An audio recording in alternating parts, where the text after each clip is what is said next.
Put the lights on, baby. Abracadabra, my boo-boos. Abracadabra.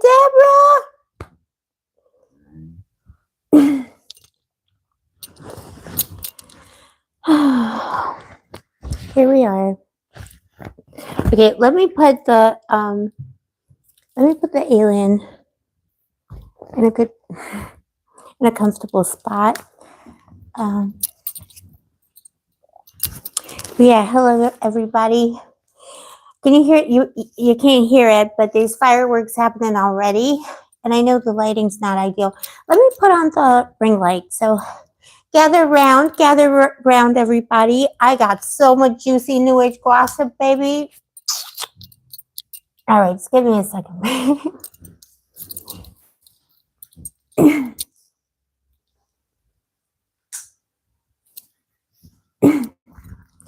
Is this better? Or probably not. The more lighting, the worse. No, it's like, look at me. It's probably not the best idea. No. All right, whatever. Doesn't matter. Yeah, I glow because I put Vaseline on my face. Like the old, like the old stars. They used to put Vaseline on their face because they used to catch the light. They didn't have ring lights. Wait, just give me one more second. I know, vanity. He doesn't want to be glowing in the dark either. Look at him. Abracadabra, my boo-boos. It's almost the new year. All right, that should be better. We want mood lighting. We want, there you go. Atmosphere. Thanks, everybody, for coming, my papa. I really appreciate it. My crown is askew. Everything's a little bit askew. It's always a little bit askew because it's the live magical life.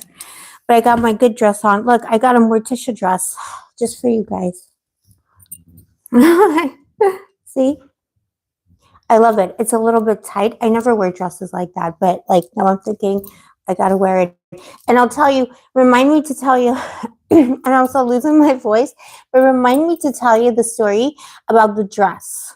Because there's a whole story about the dress for tonight. And it's spiritual, especially for the girlies. Oh, fabulous. Linda Munguada's goodies. Thank you, babe. I love you so much. A little too much. I didn't do my nails. I didn't paint them, but I think it's okay. I got like child nails anyway. So who cares?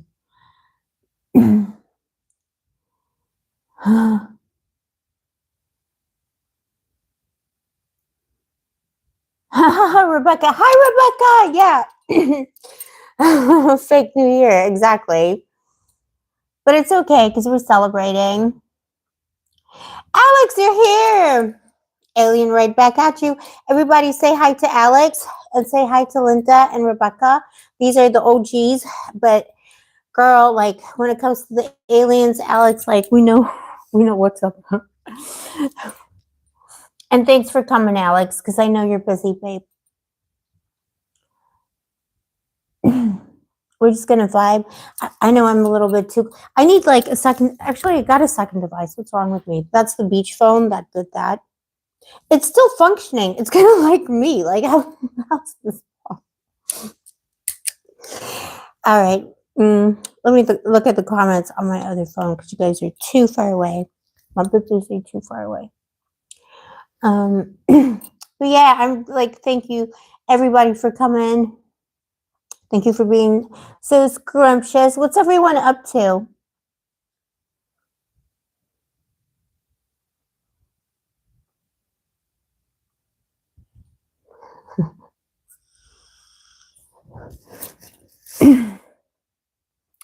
You know what I mean? Boo-boo's like, don't be fooled. Also, like, I'm not kidding. Tonight, we're going to be, if you got PayPal questions, I'm so sorry. I'm really losing my voice. Like, you literally, like, whatever is working against the energy of the goddess and the goodness in the world, every time there's something important to do, I lose my voice, and it was just like so extreme today. I actually did voice exercises before I came on here, like actually like you know, like cow now, brown cow, you know, when you do that stuff, if, you know, if you did that at school and stuff, and it still didn't help and didn't clear my throat. And if I drink any more liquids, I think I'll burst. Like some kind of a creature. So yeah, but something's in my throat. But we're not letting that get the better of us. So yeah, I'm wearing my best dress just for my babies. Look, it's got this thing. There's like a little, like it's fake amber, but it's like amber and cleave, and then you can tie it, and it's like so Morticia. And I never get dresses. Linda, you know about this because that's the dress I told you about. I gotta get the other ones because no dress ever fits me because they're always like a little too high or too low because I don't know, I'm just one of those low driving cars. I don't know how do you even define that? Thanks, fabulous. It does though, like, and I never say that about myself because no dress ever fits me. Like if I could get everything tailored, I would, but this one actually does in the most ridiculous way. So there you go, my babies, my bubas. But I'll tell you the story about the dress I was going to wear tonight and what happened. Because something happened and it was kind of magical, but it was also kind of iconic. And it was like almost like a metaphor for maybe what we're going to be talking about tonight. Because I never know what we're going to talk about, but it's always good New Age gossip. The crown. Thank you, babe. Thank you. Thanks, Linda. Yeah, it's yesterday's crown, actually. I wore this crown yesterday. Well, why not, Boo? I got other crowns. We can, like, here's the thing, Boo. Wear your crown loud and proud and then change it. Like, change it every hour. Can you hear my voice? I never... What the heck? I'm not sick. I thought I was getting sick. And I'm not. It's just like something's taking my voice away. But they can't. So I'm just going to keep, like, even if I have to, like, talk with my hands. We don't care. But yeah, thank you everyone for coming. I love you. So yeah, what's everyone doing for New Year's? What's up? What's down? What's good? What's bad? Who's getting deleted from the database? I got cheese. All right, I ate 2 of those. You know that cheese? That was the cheese I was talking about at Christmas. It's called, I thought it was called Blue Bell. It's not. It's Baby Bell. I'm addicted to it. I have an addiction to this cheese. I'm not like, I should not be trusted with it. And it's so satisfying because they come in this like tiny net and they come in 5s. So like I was going to open one with my boo-boos tonight. I already ate 2.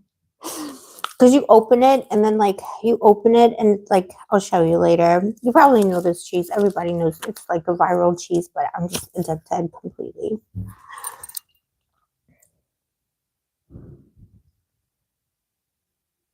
All right, Alex. Everyone say bye to Alex. She needs to jump off, but we love you, babe. Patron saint of the channel.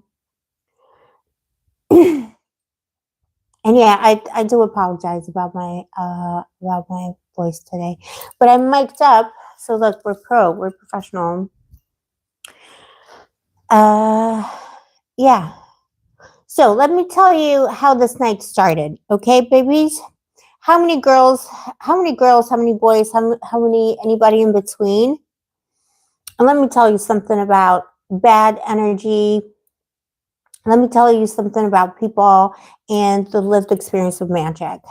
Because tonight I was like, okay, so I got this dress that I love, right?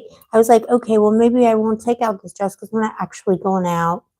And I was like, okay, let me try another dress. And I got from a different store, I got a different dress.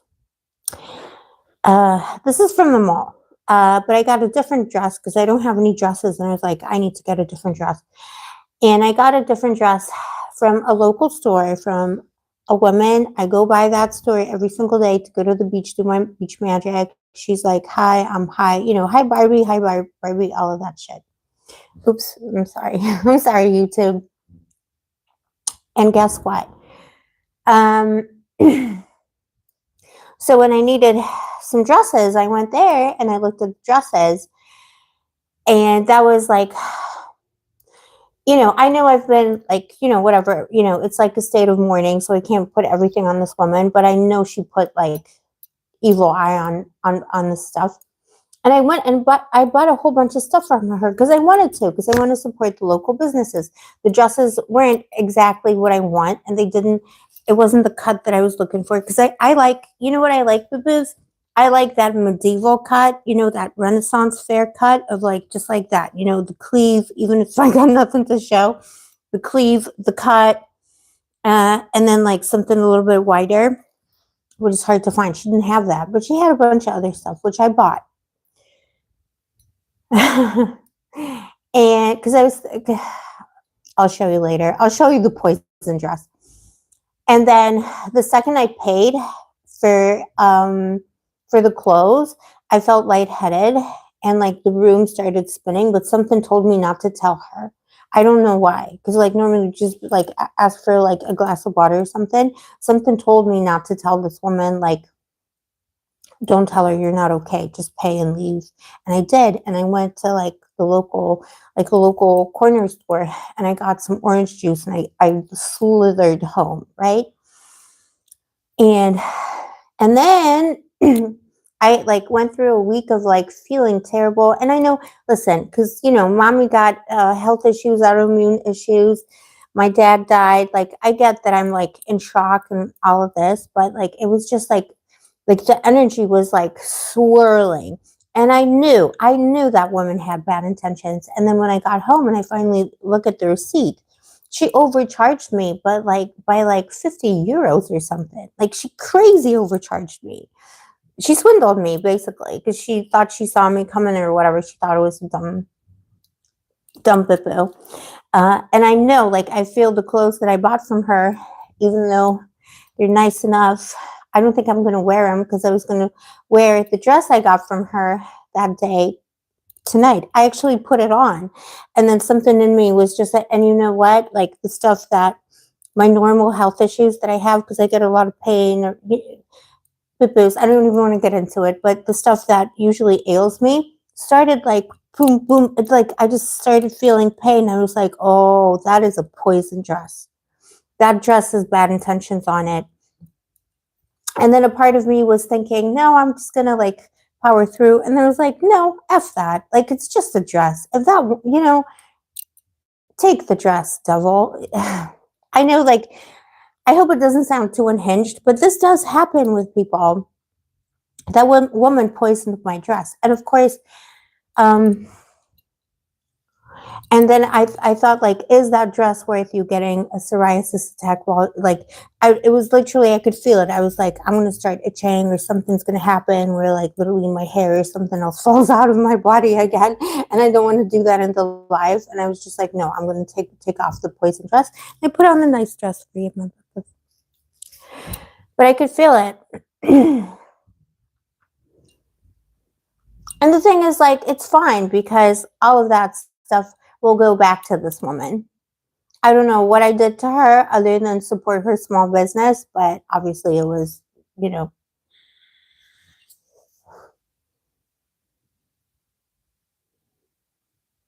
Oh, Botanique, hi. Hi, everybody. Feeling my soul too. Your soul, my soul.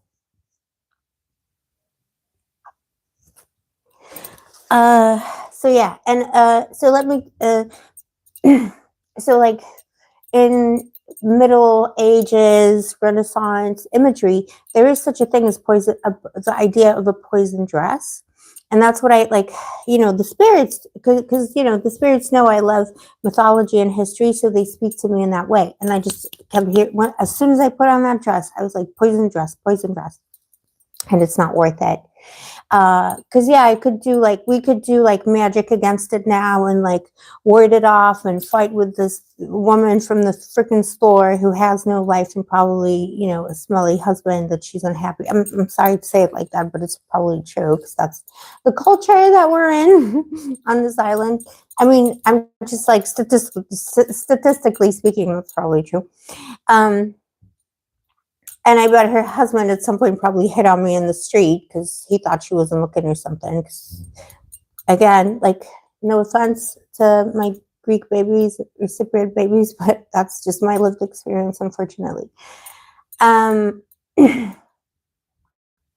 so I just thought this isn't worth it. This is a poison dress. And it's so interesting because, like, the tradition of the poison dress from like medieval Europe, the Renaissance, really goes back to ancient Greece and other countries. I think even Mesopotamian. I can't think of a specific legend from that particular period, but definitely ancient Greece. Like, there are poison dresses, um, poison coats. The ideas of, like, putting on a coat or something that's poisonous. Somebody gives you a gift. They're like, here's a dress for you. Here's a lovely dress, my lovely lady. And it's actually full of poison. And, that was like um, that was a popular method of assassination in Renaissance Europe. But it does come up in Greek mythology for sure, and in older ones as well. But anyway, I'm sorry. I got into, why am I getting in? I know it's like, it's trust. It's not just this. Like, I've just been getting indigestion and losing my voice. But see, boo-boos, look at this. This is like magic in action. I know people are going to think that I'm just like doing this for show or whatever, but I'm honestly not. As soon as I started talking about the poison dress, as soon as I started explaining the situation and communing with you, my voice got better. Why wasn't that okay? I'm not doing anything different. But I just spoke the truth. I said, okay, that was a poison dress. Boom, bada boom, bada boom. Trust yourself, trust your intuition. And sometimes, the thing is, like, and I'm not like, usually with magic, I don't like recommend that people get like hung up on like, oh, someone's giving me the evil eye and all this. But like, sometimes people have such evil eye and such malice towards you. And like, for this woman, it wasn't personal. It was whatever I represented to her. And, she took it out on me. I wish she'd take it out on her husband.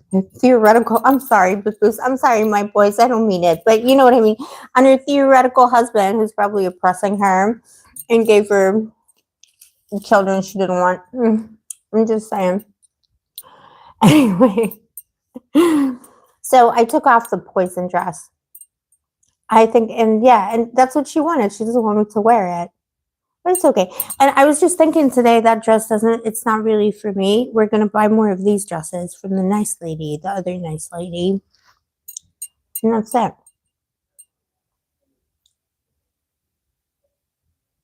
Sliving. Yeah, Linda sliving, exactly. Botanique, exactly.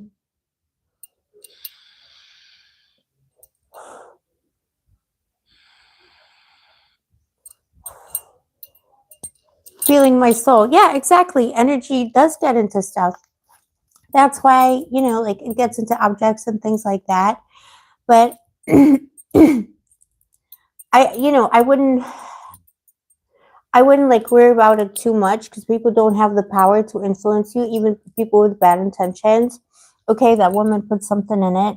She probably has some like low key, folk witch, whatever, hatred. Sometimes people have so much hatred in their heart that they almost become magical. But I mean, they can't, there's nothing she can do about it. We're still vibing and I'm still here. But it's just like one little example. But it's interesting that the spirits just told me like straight away. They're like, poison dress, poison dress. And that's a very important part of magic and mythology. And assassinations done on women, because who's going to wear the poison dress, especially in medieval Europe? Where is my lip balm? All right. I need more lip balm. Bitches can't stop us, though, can they? No problem. I'm being a little bit naughty tonight. Oh, boo-boos. I got cheese, and you are not allowed to see this apartment. It is a mess, just because I don't have any shelves. So all of my stuff, like, it's like I got aliens everywhere, hair extensions. Whenever my landlord comes to visit, I often wonder, and it's like lighting everywhere, equipment, and I often wonder, like, He must think that, like, I don't know what he thinks, but he's like the sweetest. I'm so lucky. He's like the best landlord. Anyway.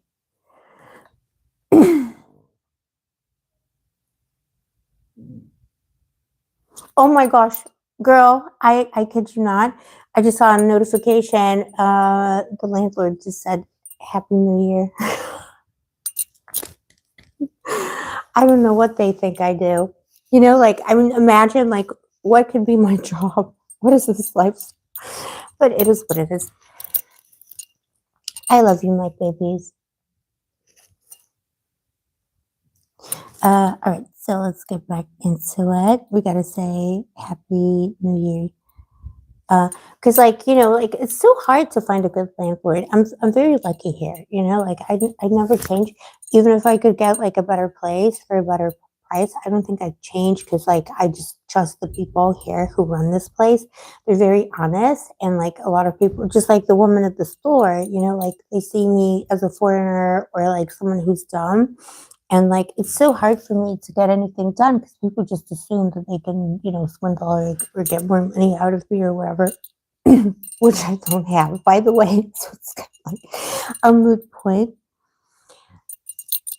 All right, the bad voice is coming back in.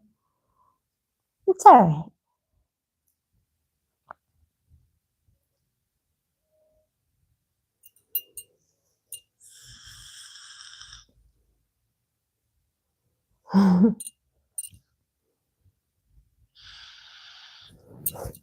All right, baby. So, oh yeah. So the plan is, I'm just gonna tell you one thing. Let me just, girl. None of my technology is working because, again, you know, phone's falling apart.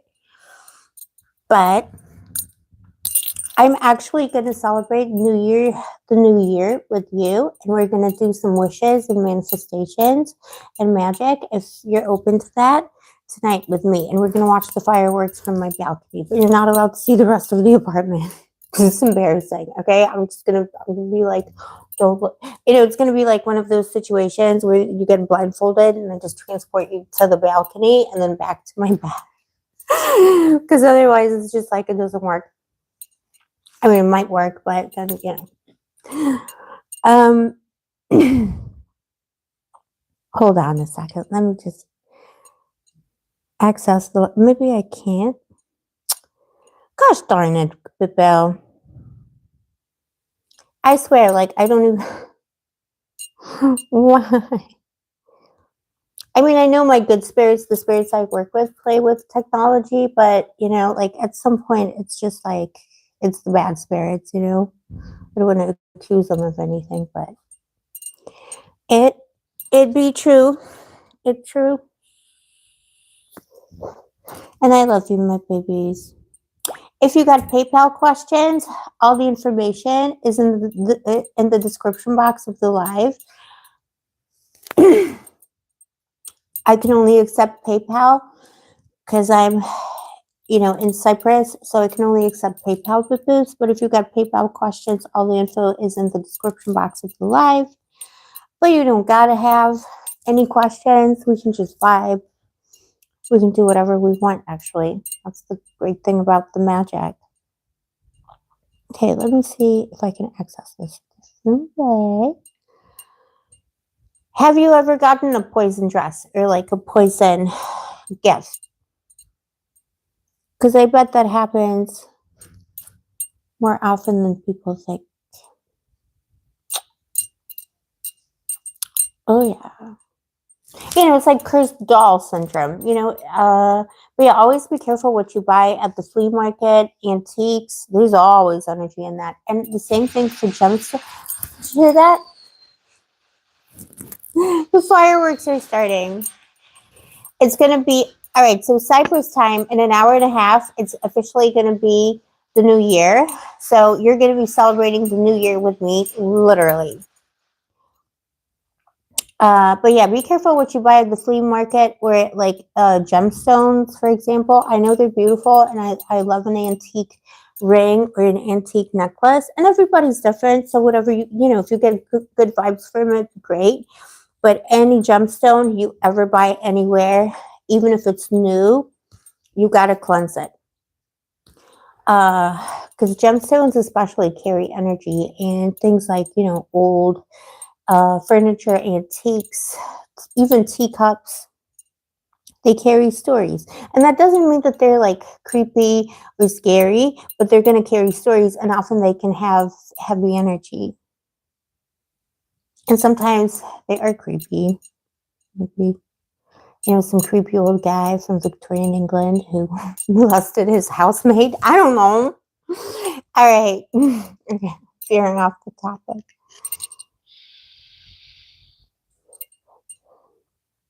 One second, sweetheart. Girl.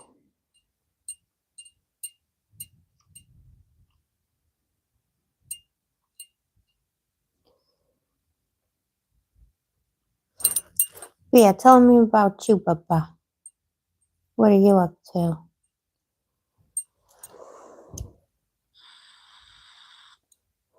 Okay, my YT studio is after. What? I don't know. Okay, I'm ask no questions, hear no lies, Papa. Hear no lies. I gotta get my laptop actually, I think. So yeah, babe,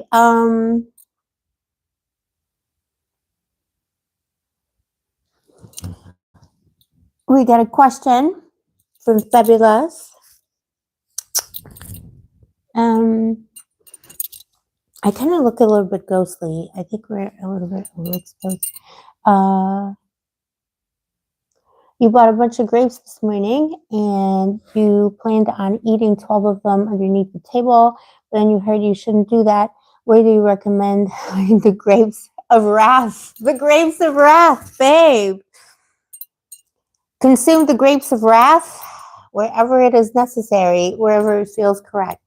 So, boo-boos, when it comes to like stuff like this, like spells, like, I remember that was trending a while ago, where like everybody was obsessed with like putting cinnamon at their back door and stuff like that, stuff like that. Or like, what was it? Like putting an egg in a glass of water. That was like, it was like a social media trend. A lot of these things aren't strictly magic. These are folklore. I've never worked with grapes specifically, but I know it all depends. So this isn't magic, this is folklore. So first of all, and nobody knows the answer. It depends on, it's an individual thing. Whatever you believe in, whoever you believe in, trust yourself, trust your intuition. If one person, and never ever ever listen to anybody on the internet, first of all, least of all me. But don't listen to someone who says like, oh, you got to do the grapes like that, or you got to do the grapes this way, or this is how to do the spell. Because everybody has a style, everyone has associations, and everyone has a different zodiac chart. So you're going to have different things are going to come easier and more naturally to you than to other people. So I would say follow your intuition and do whatever your heart tells you. But yeah, so these are like traditions like that, like like, yeah, stuff like, like, so is this trending on social media right now? Because I don't know what's trending in Magic. But I would call that folklore. So this is something that was transferred from somebody's culture over the generations. They incorporated that into their modern pagan or New Age magic or esoteric practice. And, and now they're giving people advice, which is good because we got to, transfer the knowledge. But I'd say do whatever feels right. I would say, and yeah, so this isn't like strict magic. It's folklore. It's like folk beliefs. It's kind of like reading tea leaves or reading coffee beans, which is amazing. In fact, like I'm so close to Turkey and I never go, but we got to go and get like one of those reads. But like, I don't really work with those traditions because I'm not connected to them and they weren't transferred to me in the same way. So I would just say follow whatever feels right, because it does differ region by region, grandma by grandma. It's like literally whatever the grandmas and aunties are saying. But I like the idea of like eating grapes under the table, because it's kind of like you're gonna get something under the table. Like, you know what I mean? Like, depending on what you want, you know, think about the symbolism of the act and like, what are we manifesting? What's the intention? And who are we calling in? So it's like, well, do you want it under the table or do you want it over the table? And what kind of grapes? Grapes of wrath. But yeah, like with stuff like this, I would never overthink it. Everyone is different and individual. For example, I'm going to say something real controversial. I never burn sage. I don't like sage. I'm not saying it's bad. See, that's the thing. Like, it's not loads of people love sage. In fact, the witch who taught me tarot, who was my initiate, actually, she didn't even teach me tarot. She was my high priestess initiator into tarot. Loved sage. She gifted me sage. I don't like sage. Doesn't work for me, because I'm a different kind of sorceress. I'm a different kind of witch. But I mean, I love it when other people do it. It's just something that doesn't work for me. I don't never cleanse with sage, because I don't read that. You know, like everybody has like an understanding. You know, some people are gluten free. Some people are kosher. Some people are sugar free, halal. Like, you know what I mean? So follow your instinct and intuition, and always, if you're a new age boo-boo, ask the spirits for help. So think about, what is the point of the ritual? Is the ritual about manifesting? Am I doing magic? Am I trying to invoke certain spirits or archetypes of gods or goddesses? And who am I invoking? Who's connected to grapes? What do grapes represent to me? So the intention of it. And yeah, I swear. And you know, like a witch can do magic with nothing, with literally grains of sand. If you're stranded on a desert island, a witch will find a way. It's just about like using that symbol and honoring the spirits.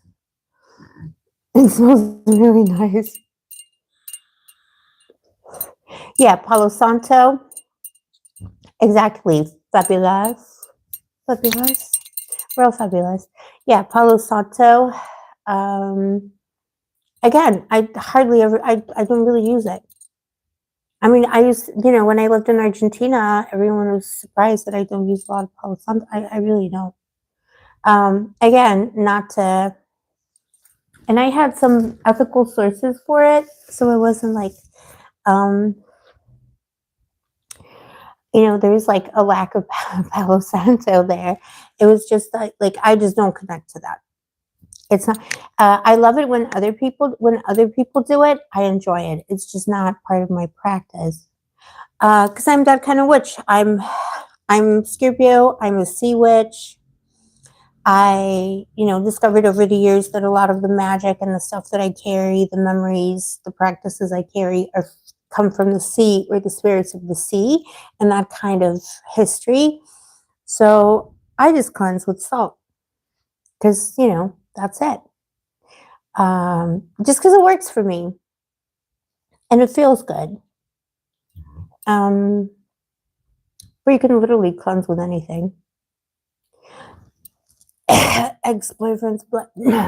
No, I mean, like, no, I'm just kidding. Not that I'm drinking it right now, but you know what I mean, people. Joe's here. Everybody say hi to Joe. He made it.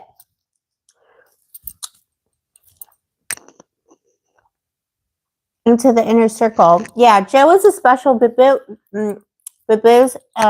If you're a divine feminine in the live tonight, just know that when I have my hen party, the only boy invited is Joe. That's how in his inner circle he is. It's going fine, Joe. Thank you. Thank you for that question, babe. What party? Oh, there's going to be a party. Look, Joe. Oh, Linda Fabulous. Does that answer the question? I would never second guess yourself. There are like, with like practices like this, they're like, I posted some videos a while ago when I lived in Gibraltar of like, well, here's like a magic procedure you can do because I know it works, because it works for me. And it usually will, invoke a specific goddess, or, it will get you somewhere. But it's never strictly do that and don't do something else. But if you got bad intentions and hate in your heart, like the poison dress woman who gave me the poison dress, she may have stolen money from me, but she's already paying for whatever bad intentions she had in the future. People always pay one way or another. So just make sure you've got good intentions in your heart, and that the spirits and the angels or whoever you're working with can see that, you want what's best for the world and for yourself.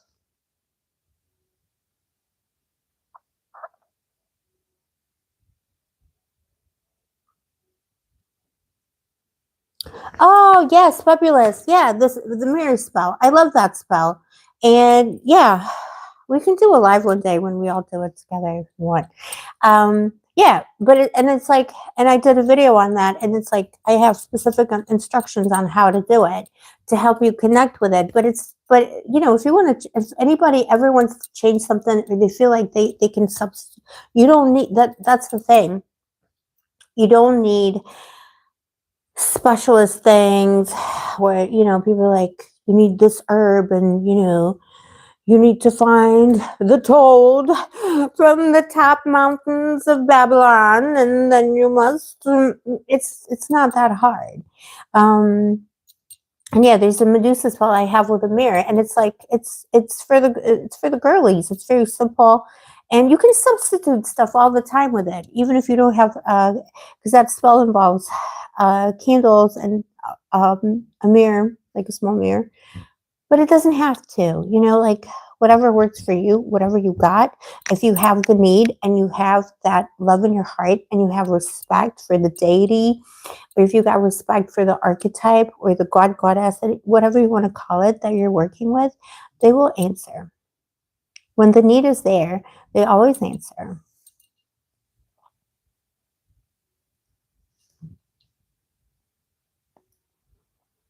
Yes, fabulous. Let's do that. One day we'll do like a live, and we're just going to do spells, like a collective spell. Well, we'll be doing it tonight because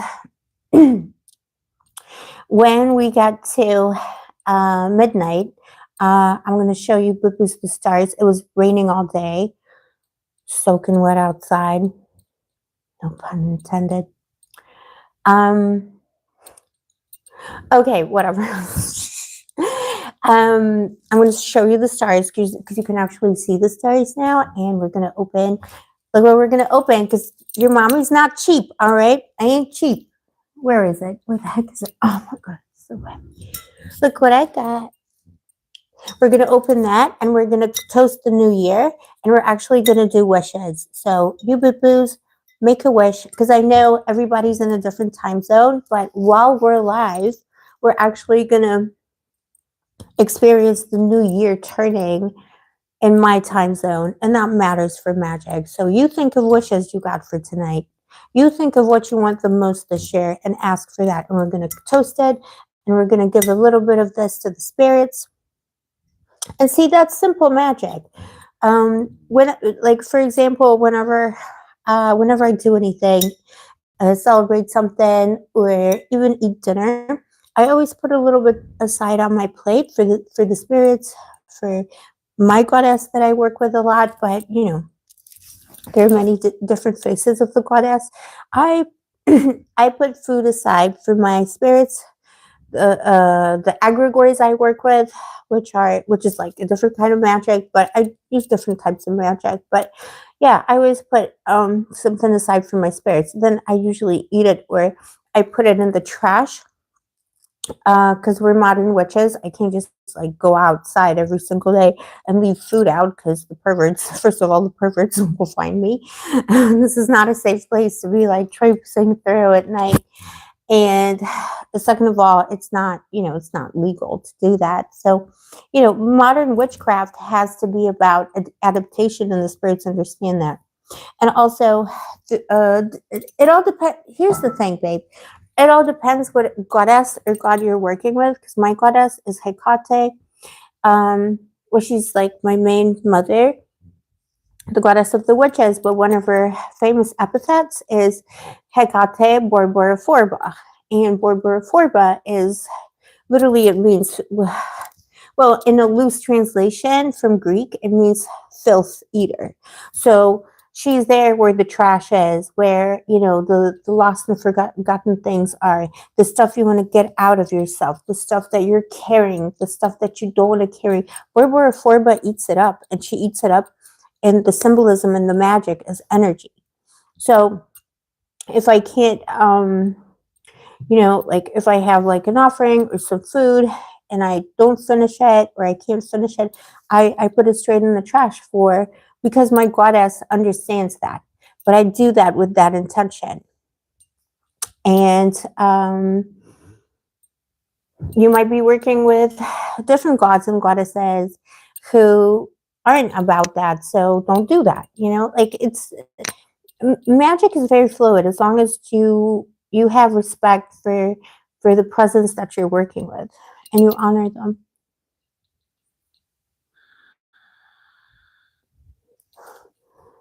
Joe, how much time? An hour and 15 minutes.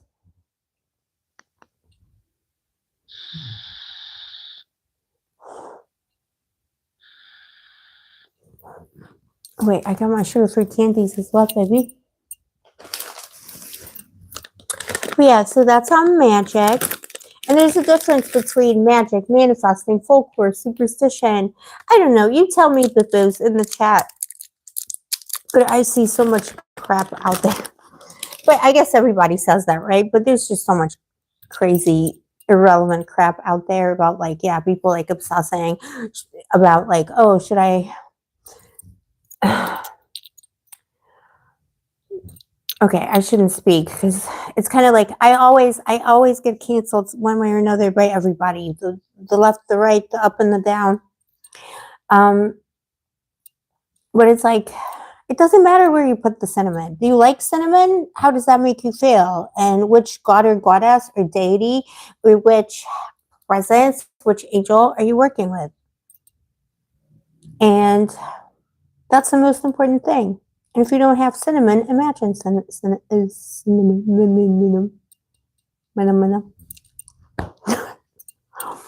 is why people think I don't know what I'm talking about.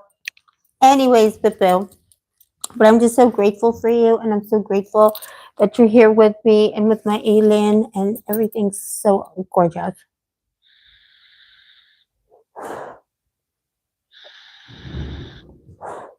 Fabulous. About the cinnamon, blow it into your front door. Perhaps so. I wouldn't know. Well, that's the thing. Like, I'm no expert on it, but I would think that any witch of any stature would tell you, doesn't freaking matter. Like, I think the most important thing to remember is, even if you, like, okay, you get a spell from someone, they're like, do this and that, and then you do it, and, like, I don't know, it blows back or whatever.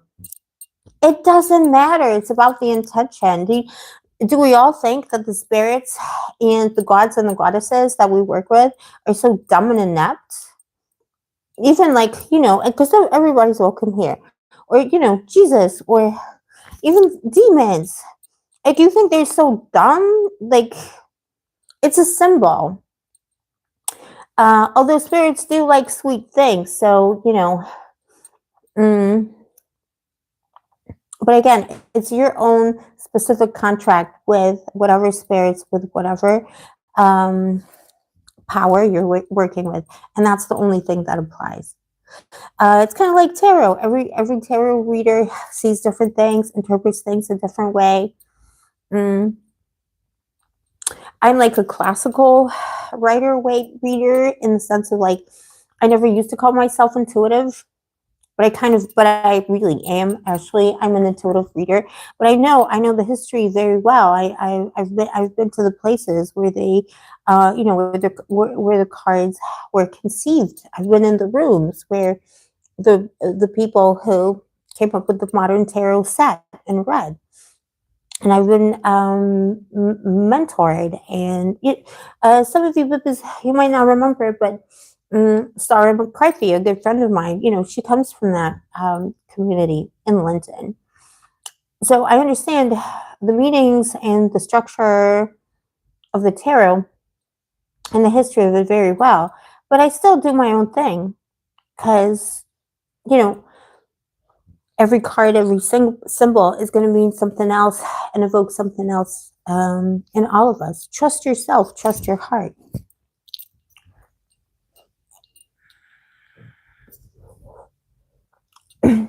But yeah, with this, and I'm not making it like light of it. Like, I'm sure the cinnamon is lovely, but the thing is, like, it's about, like, when people get like, if they're on social media or whatever, and they want to be witches, and they're like, whoa, you have to, if you don't do it like that, it means that, or whatever. Trust me, bro. No, it doesn't. And I should know, because if it weren't for magic, I wouldn't be here in the first place. So, I didn't need any cinnamon for that. But yeah, I'm sure it's gorgeous. But it's whatever you believe. So it's like, if your grandma taught you, like, put an egg in water and see if it floats, or whatever that folklore is, do it. If I heard that about salt, I think, like, word gets around kind of thing.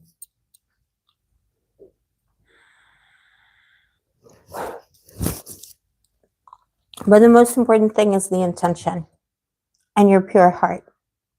And if you don't have a pure heart, if you put out an intention, a manifestation or magic, you might get what you're asking for, but there's going to be consequences, because that means something dark is listening to you, and it's going to want payback from you. It's not trying to help you. It's trying to take something from you, but it's playing with you.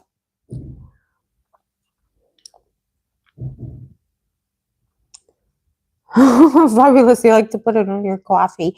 You know what? Spirits love coffee. Again, depends on what we're manifesting, who we're working with. If you're like me, I work a lot with the spirits of the departed and very ancient spirits, like the spirits of the Jinn, ancient Greek gods, and what I call the spirits of Atlantis.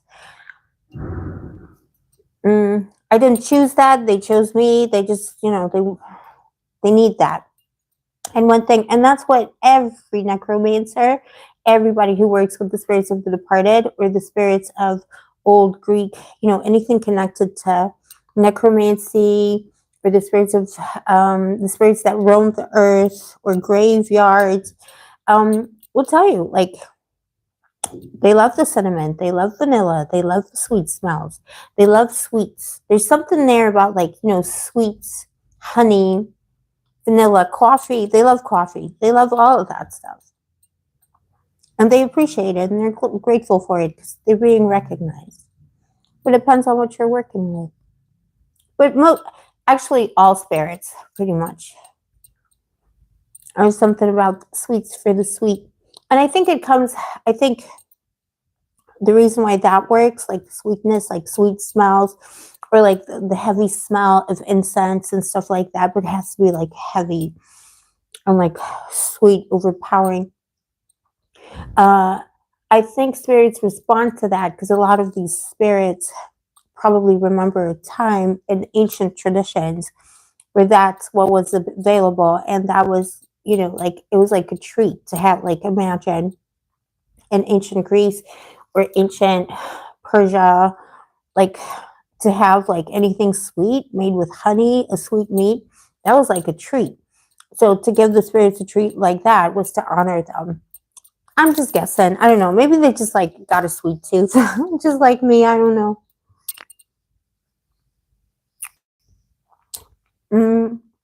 But yeah, that's how it be. And I know, but because I got the magical life, I live this every day. Wait. Oh my god. Oh yeah, my boyfriend's enjoying this so much. Look, I'm enjoying this. Okay, let's not make fun of this. Okay. How's that? Yeah, I live this lifestyle. I didn't choose it. It almost lives my life for me. So it depends on what we're trying to achieve, who we're working for what purpose, and what you need help with. Because, like, not every archetype, not every method is going to help you with the specific thing you're looking for. I know that's not the answer people want, because it would be like nice if we all had a hack for like, oh, we'll just do this, and then, you know, it's kind of like, and spit 3 times behind you and look behind you, or don't look behind you, or, you know, boo-boo, somebody got the evil eye on you, the poison dress. You think that's going to help? Cinnamon wouldn't have helped this dress. I'm just going to throw it away because it's too much work. I don't deal with small meal like that. I'd rather just let that woman steal my money.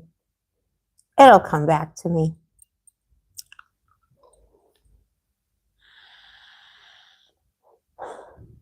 You're welcome, fabulous. So what else is up with this? Let me get my laptop. We'll see. We'll see if my internet's still working on my other phone. It's on. Give me 1 second, babies. Don't go anywhere. Talk amongst each other about how much you love each other. I almost broke that bottle.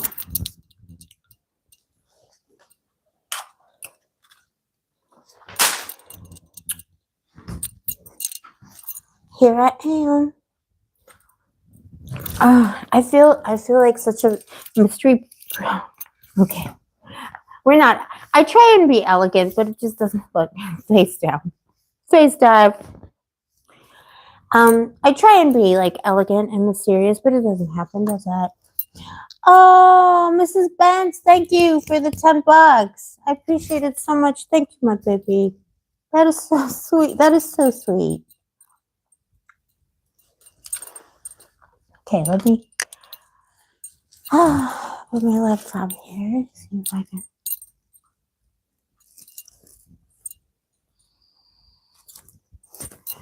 Figure some stuff out. But yeah, it's just, you know, it happens all the time.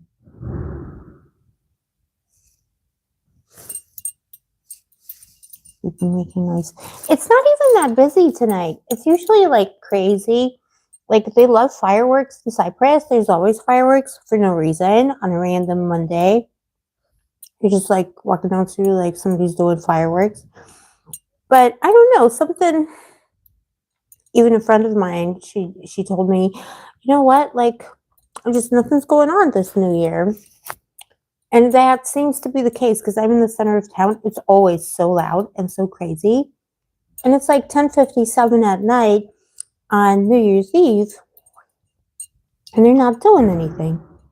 Okay, somebody's doing something. I can hear it. It's usually just crazy people doing crazy stuff.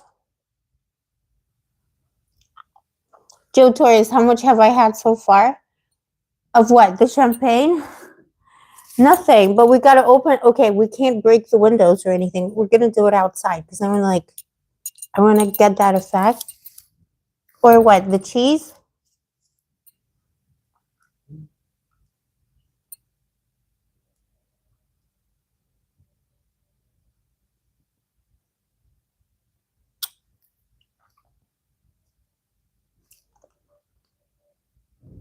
Lisa! Blessings to you as well. Oh, Quebec. You know what, though? Like, girl, I got mad respect for Quebec. Never been. But, this is so stupid. But yeah, it's not shitty. I briefly dated a guy once who was from Quebec, and like he told me like all these stories, the political stories, and like, and then guess what? He moved from Quebec to what's it called? Iceland in Europe, and I was like, wow. You know what I mean? Like, of all the places in all the world. And then he had like stories to tell me about Iceland, and it was like the same stuff. But how's Quebec these days?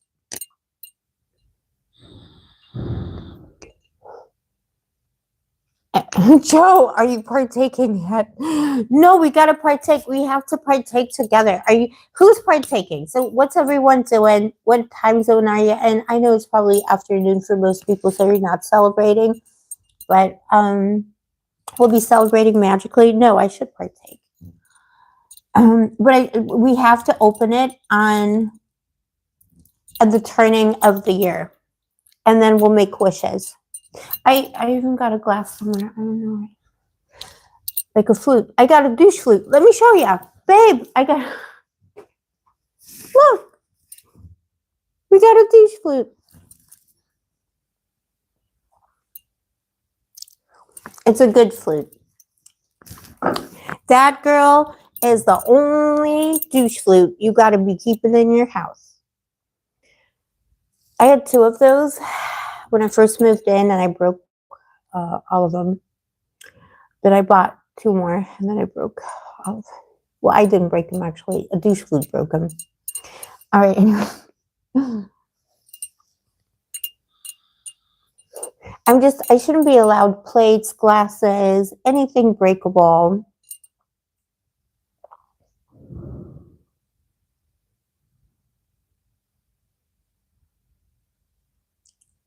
Mrs. Benz, how you doing, though, babe? Love the handle. Oh, okay, I was doing dyslexia. Dyslexia, I don't know what I'm doing. Okay, my other, it's working.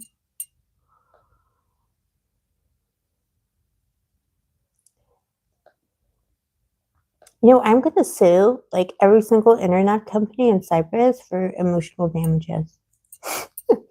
And it's like, you know what? I finally Googled it because like I was like, that can be happening. It can be true. And I just like gaslit myself. I finally Googled it yesterday. And it turns out that yes, actually Cyprus is famous for like bizarre failures and technological failures of internet and internet. How anybody gets anything done here, I don't know, but they don't. We just don't. We don't. All right.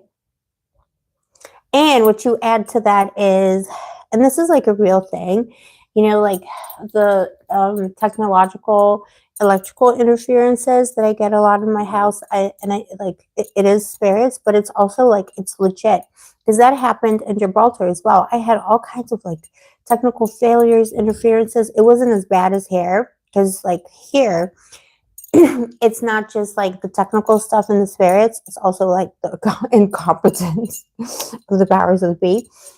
But in Gibraltar, it was very similar. And I was so surprised. But it turns out that actually limestone can interfere with electrical signal, and there's limestone everywhere. Whenever you see my videos at the beach, it's limestone. Everything is limestone. Which I love because, you know, it's part of my beach witch life. I did say right. Okay. I don't know what the heck is wrong.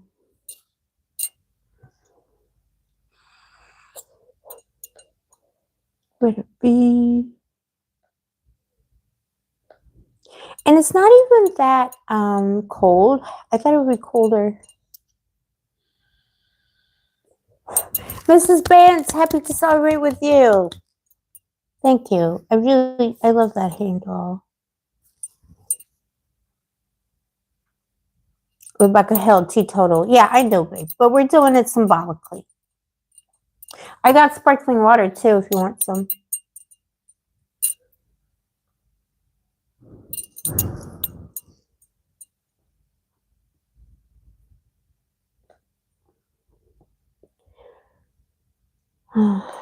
Just give me a second, my babies. I just thought stuff would work.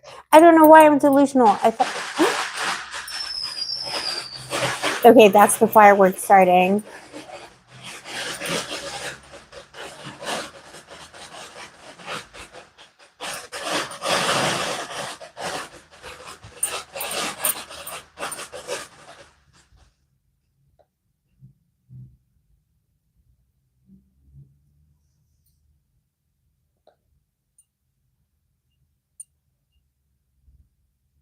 Oh, Boo Boo, I just saw something so weird.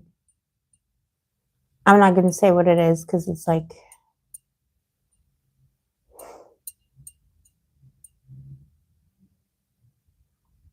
Okay, anyways. It's like not that I have secrets or it's private, but if I had to tell you the story of the message I just saw, like it would take 5 months of intense therapy. Seriously. But yeah, so Boo Boo, so tell me what's going on with your love life. What's the douche flute up to? Who's messaging you for the new year? Because they always do. And we are not at home.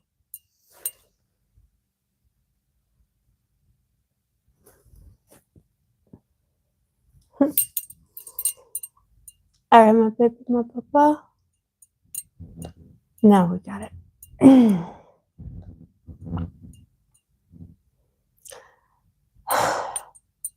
I need to get a new laptop.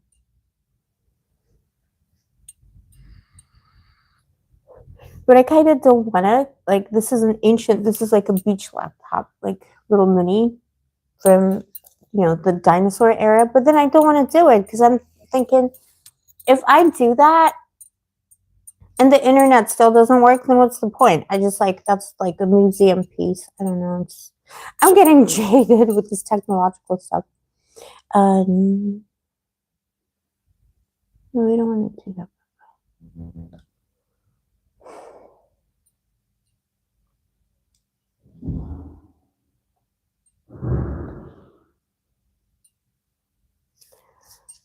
Girl, we don't want to do that.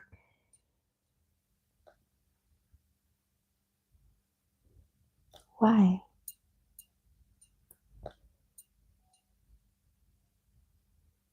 Okay, just give me 1 second, babies.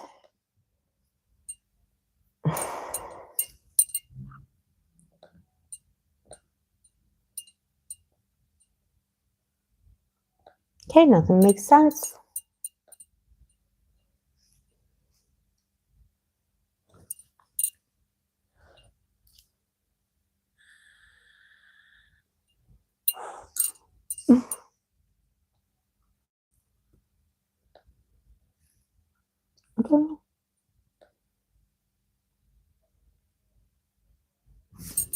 Okay. Girl.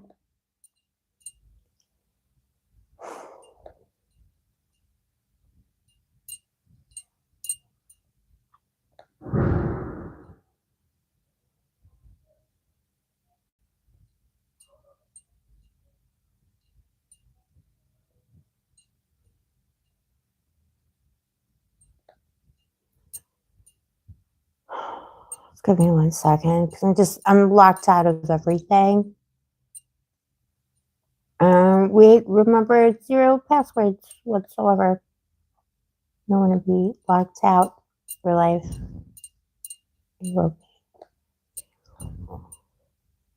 Do you know how many email accounts I have floating out there?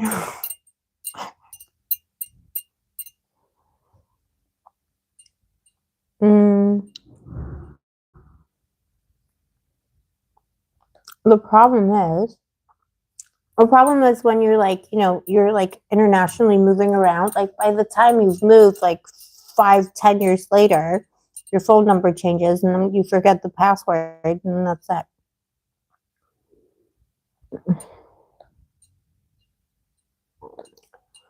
Move, okay.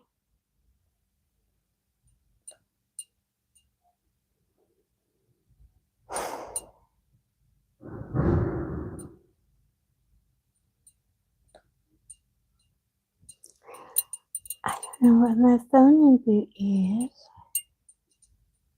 Okay, whatever. It's not gonna work. I'm locked out. I'm locked out of YouTube. This is like, I'm on this every single day. It just locked me out for no reason. It's like the spirit took away my voice, but it's all right. We're still gorgeous. We're vibing. We're vibing.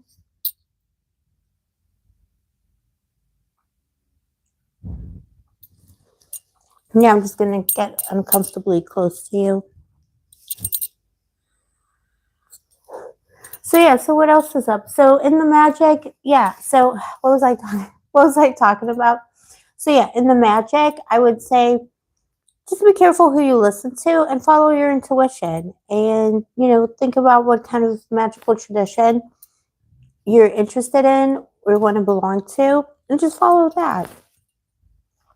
There's the gods and goddesses, excuse me, more indigestion.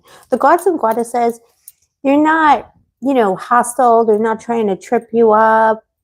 Like for example, the goddess that I work with a lot, Hecate, my mother goddess. There was like all this hype on social media about her, about like, like she kind of came back into the graces. But like, there's still like so much misinformation and hype about this goddess. Like, she's the goddess of unaliving. She's unforgiving.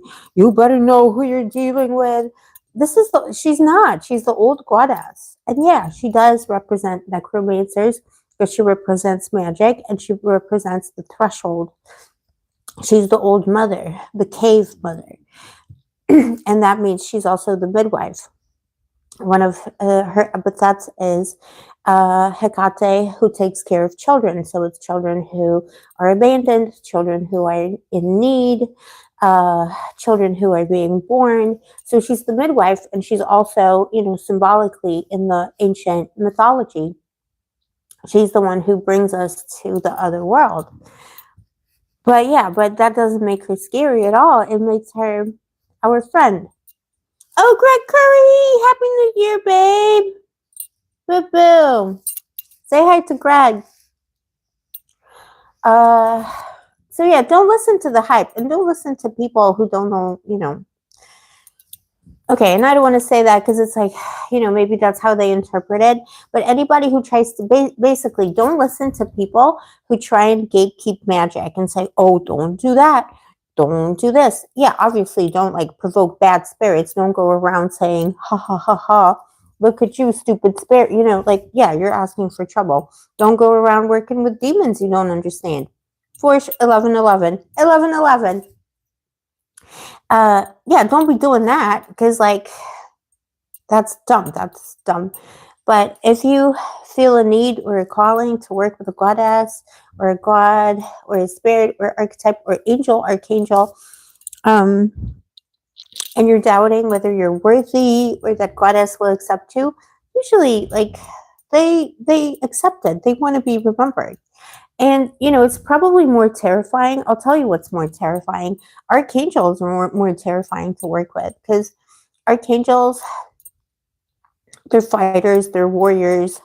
They're out, they're out there with their shields and their swords. The OG, the archangels of post-Abrahamic religions, so like the Bible and stuff, they're out there doing the battle of the Lord, slaying all kinds of beings, including humans. So, and, a goddess like Hecate, for example, who's associated with the night and the darkness, is just here to help you through the darkness. It's the feminine aspect of that.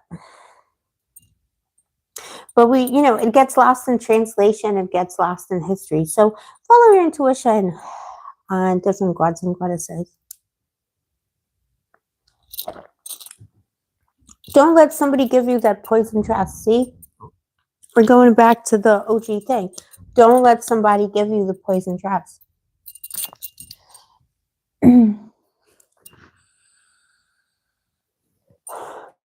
Thanks, Greg.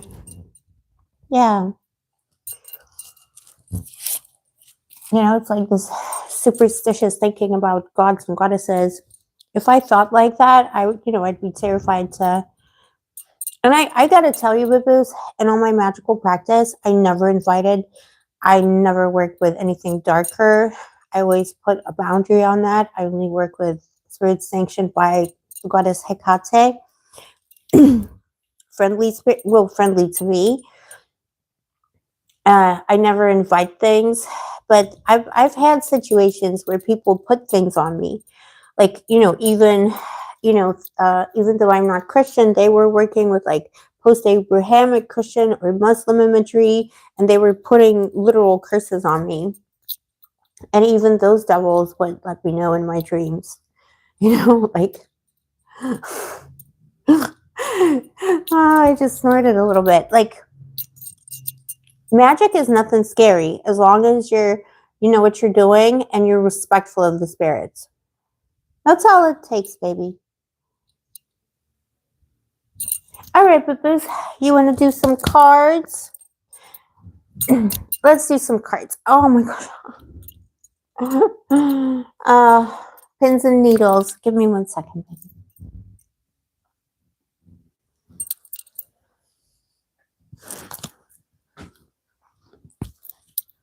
Boom.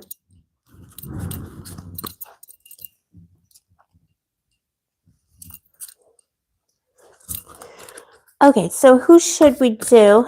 Let's do a collective read.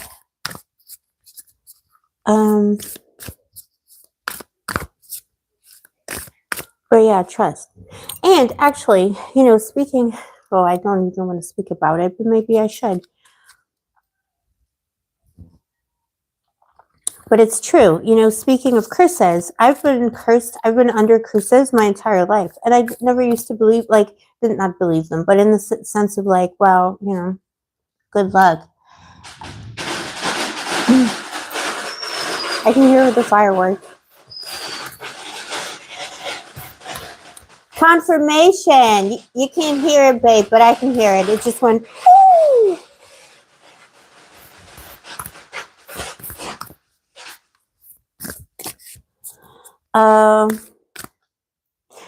It was almost like a fairy, I know I've been cursed by many people since I was a tiny child.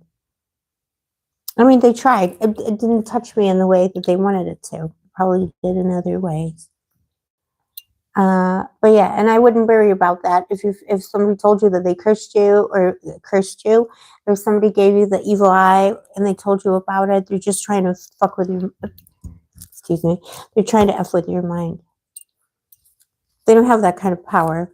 Ultimately, they don't. And even if it works for a little bit, what's going to happen? Like, what? You're going to trip over yourself a few times. That person's literally going to see those demons in hell.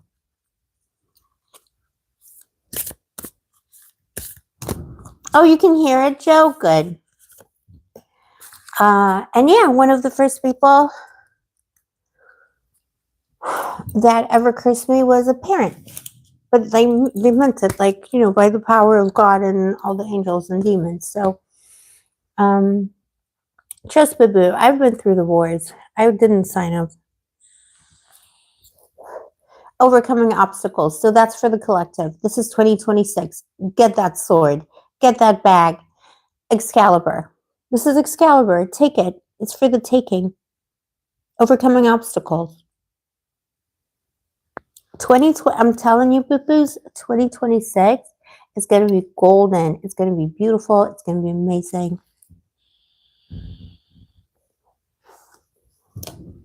All right, let's do the signs. Who's in the house? Who's in the house? Joe, you want to start with Libra?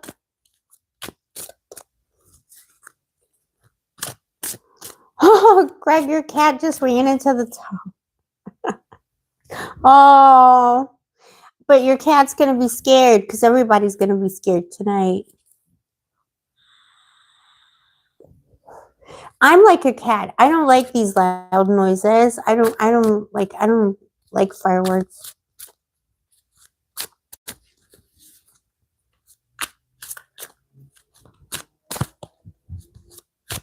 Let's see what's coming up for Libra.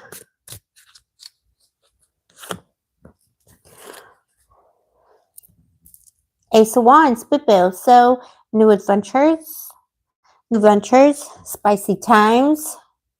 Go and get what you're, go and get what's yours, Big Bill.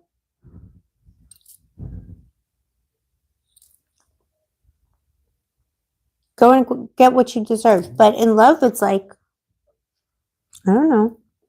I'm just saying, it's just for the collective.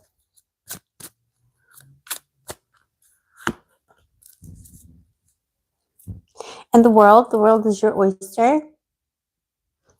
So I don't think it's just one option. So for Libras in 2026, I'm saying more than one option. It's, literally like options around the world and, a lot of spicy options or whatever you want to create. So if you're trying to create a family, if you're trying to create like a new space for yourself or your family, that's all happening. And, whatever the Libra is trying to create, if it's like, in 2026, if your intention is actually, I just want to create drama, like whatever you want, whatever you put your intention to, you're going to get. Joe, who are we doing? Libra. We're doing Libra. Doing you, Libra.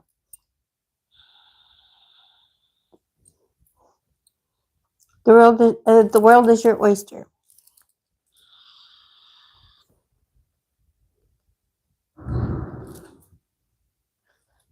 Can you hear those other sounds? There's always like weird sounds here. I don't know, like, I don't know.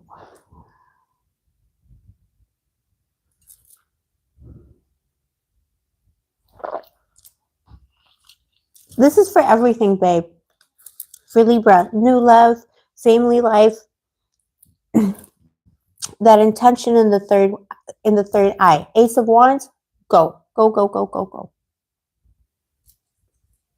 I love.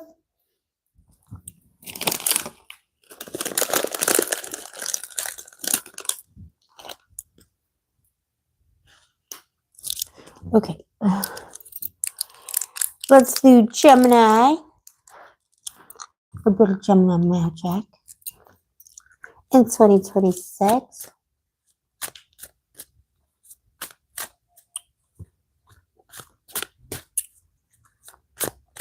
What's everyone eating tonight? I'm always interested in what people are eating. Well, first of all, your angels are with you. I was just talking about your archangels. The Archangel Michael came through, the biggest warrior, savage. It's been a battle in 2025, but it's about to change. It's been a battle, but it's changing. And then the Hanged Man. Someone, it's like help is coming. There's something here about Gemini in 2026 where if it's felt like a desert or you can't find the right people or you've been in a situation that you're not sure, should I get out, should I not get out, help is coming, boo. Assistance is coming in. Assistance is coming from the angels and from somebody new, boo. But you don't know it yet. Help. The Two of Swords. Protection and help, that's invisible. So that's protection and help from the spirits. But help is coming. And it's like the person, so I don't know, Gemini, let me know. But I feel like 2026 is going to be all about like whatever you had to face alone. You're about to meet someone who gets it and doesn't just get it. They're going to assist you. They're going to make it better, but they're going to make everything better. They're assisting. They're bringing water, bringing resources, making everything okay. And it's, a guardian angel energy, the Two of Swords. But you don't see it yet.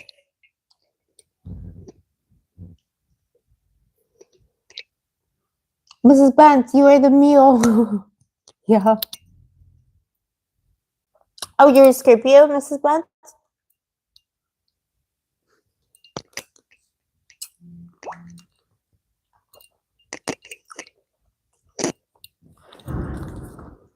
Okay, which signs do we have? We got Scorpio.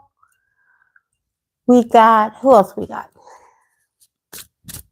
All right, let's do Scorpio for your mommy too. Actually, let me just get the blood of the enemies.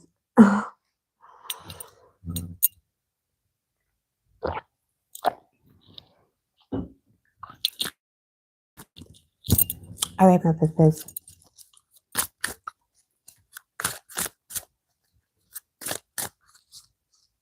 Thank you.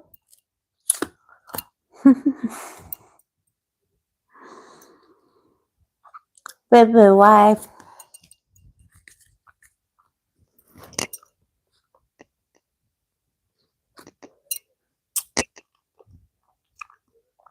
Scorpio, it's time to let go.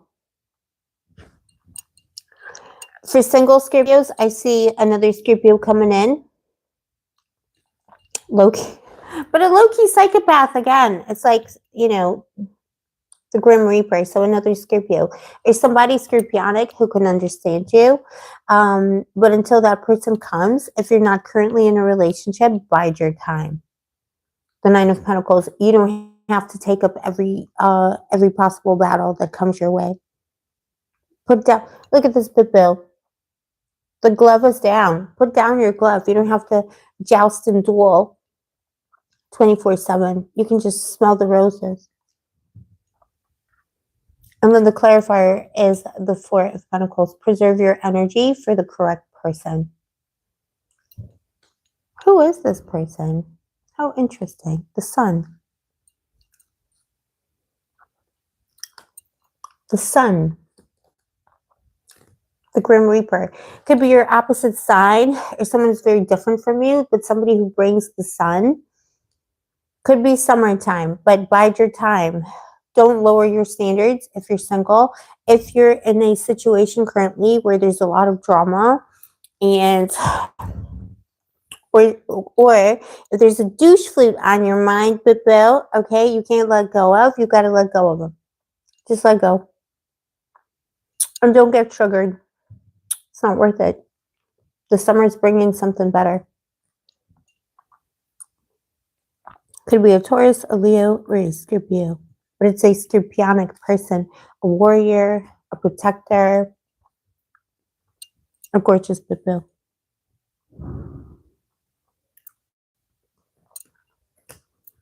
All right, my baby, my papa.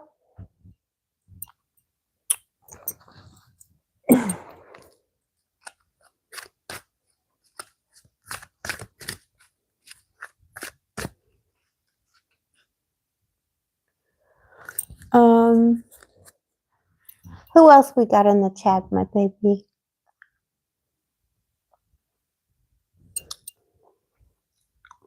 Or mommy's just gonna talk about magic. Because why not? Oh, you see the tarot videos all the time. We're gonna do more new types of videos now as well. I really want to focus on the magic and, you know, discussing magic and discussing mythology and the old stories and what I do, because most people wouldn't understand. Like, you know, you can't make this ish up, can you?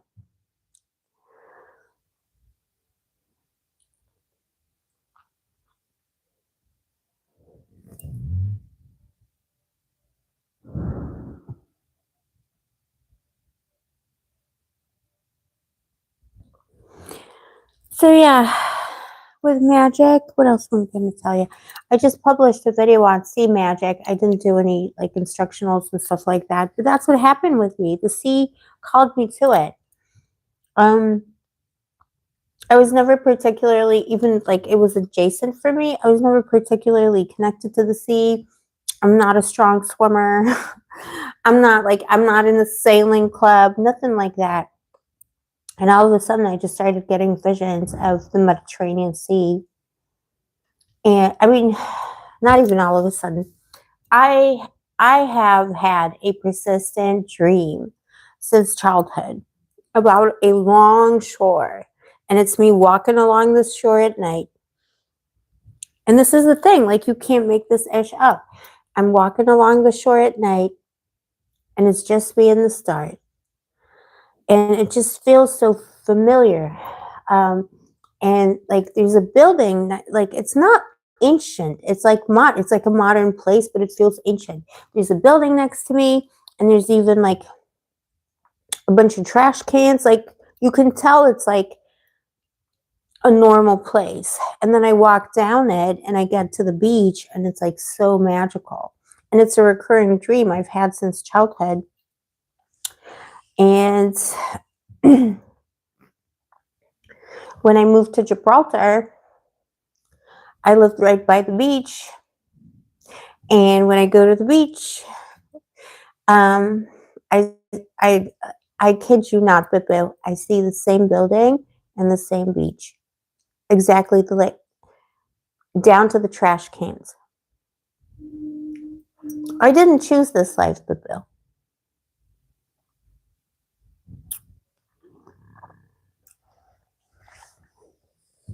Oh, Becky, I'm sorry. Maybe it's interference. It's okay.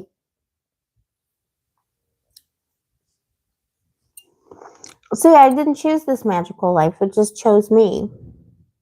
And like, the reason why I went to Gibraltar was because I asked my goddess. I said, show me in my dream. Like, I was lost. I was like, I don't know where to go.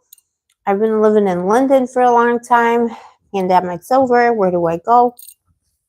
Don't know where to go. And I got a dream about Gibraltar. I saw Gibraltar in my dream. And again, it's so weird because it's very specific locations. The dreams that I received. This is before I was living there. And it was the same thing. It was the same strip of the beach. It was like the promenade. And I got this dream about being on this promenade. And then on top of the rock and having coffee. I was estranged from my family at the time, which I am again. And I will be forever now. Because never again.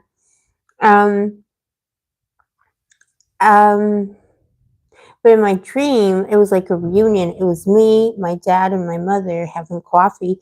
And in the dream, I was in Gibraltar. I'd never been to Gibraltar, hadn't been in contact with either of them for a long time. And then when I moved to Gibraltar, I'm walking down this promenade, and it's exactly like my dream.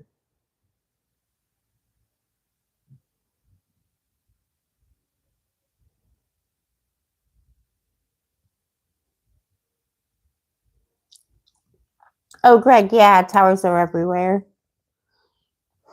Rebecca, yeah, but that's the same thing here. It's like, well, there's towers everywhere, but it doesn't seem to like make any difference. But it's okay. Oh, boo-boos.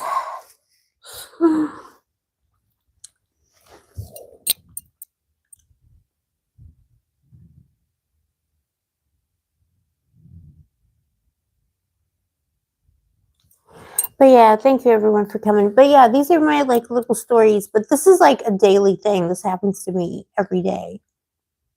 So yeah, trust me when I talk about magic. I'm not making it up.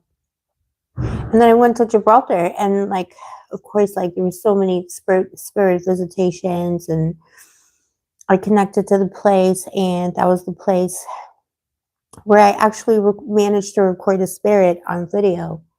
And that's quite rare. And then it happened again here in Cyprus, but my the guy who was like stalking me and breaking into my apartment deleted it from my phone because he was scared of spirits, and I guess scared of witches. I don't know what what the problem was.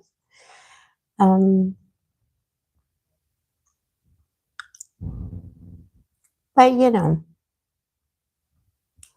it happens. Yeah, Gibraltar is great. We got to go there again. You want to go there?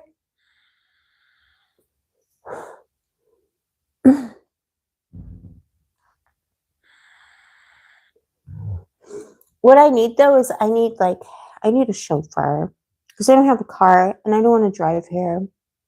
I need a chauffeur because otherwise it's kind of like pointless. Boo-boos, let your uncles know. All right, I'm recruiting chauffeur. I pay in magic and smiles. Jennifer, hello. Abracadabra. Ah, boo-boos. But yeah, this is my life. People think I live this like exciting lifestyle. I literally just like I just do magic all day. All day, every day. Ask Linda.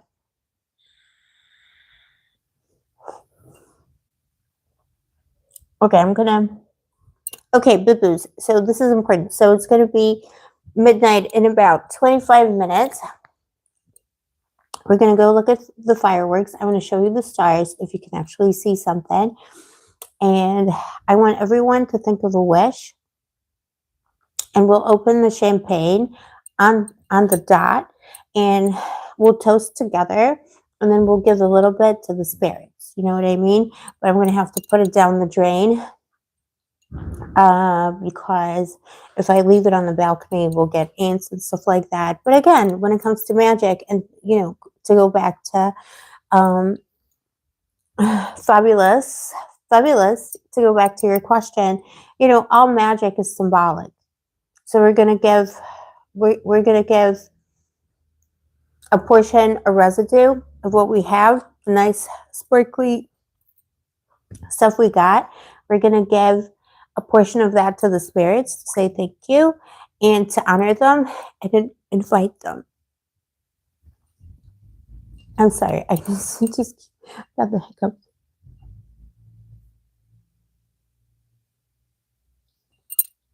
Oh, somebody must. Okay, let's see. Oh.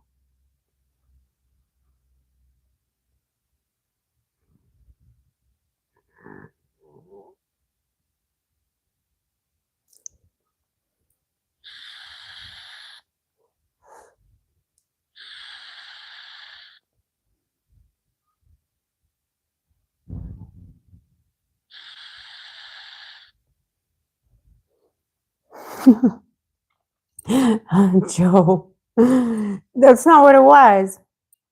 But I am getting indigestion. I know. All right. Anyways, so yeah, that's the magic.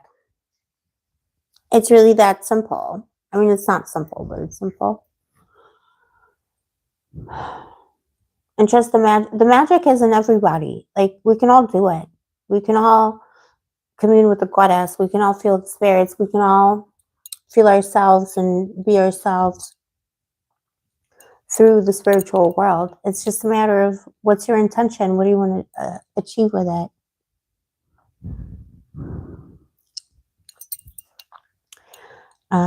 Yeah. And before we welcome the new year, let me just show you something.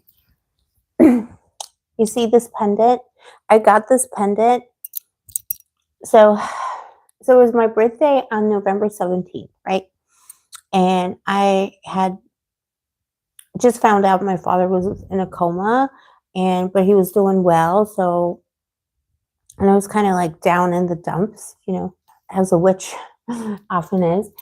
And I was like traipsing about the local store, you know, like the poison dress, not the poison dress woman, a different place. And I kept seeing this pendant, and it's the sun. And my dad's zodiac sign is Leo. So I just kept seeing it. And then in the end, I was just like, let me just buy it. And then part of me was like, I'm never going to wear it because, like, you know, the sun burns the water. The sun's going to boil my water because I'm a Scorpio. But in the end, I got it. A couple of days after my birthday, I was like, no, I will buy myself a birthday present. I'm just going to pretend it was from my dad. And legit, an hour afterwards, I'm walking down the road, and I get the message that my dad passed. It was like, you know, one last thing. So yeah, you know, just to honor him as well. He gave us the alien. Tell me about your parents and your dads. What's your relationship with your dads? He did. Like, my dad, like, he legit was a starseed. before there was a language for it.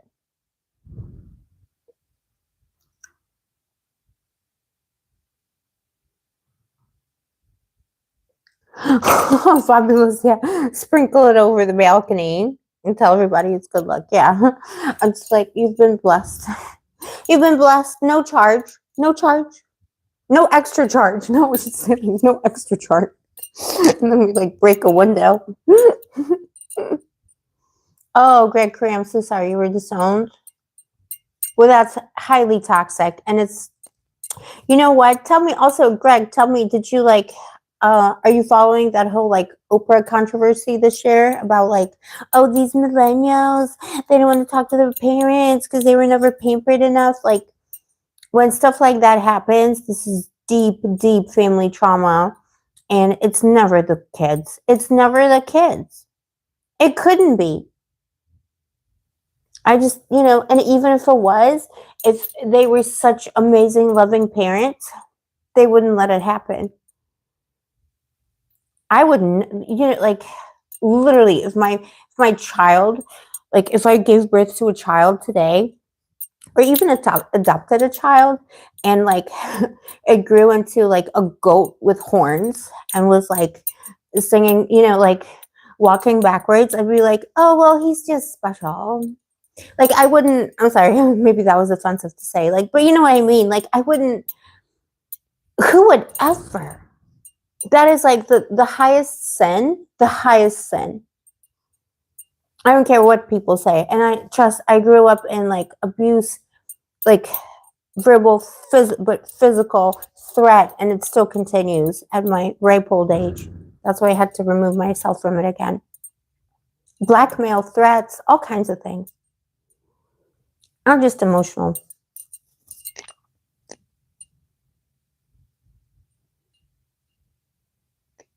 You'll be okay, Greg. It's okay. They were bad people. They're not your people, and it doesn't matter.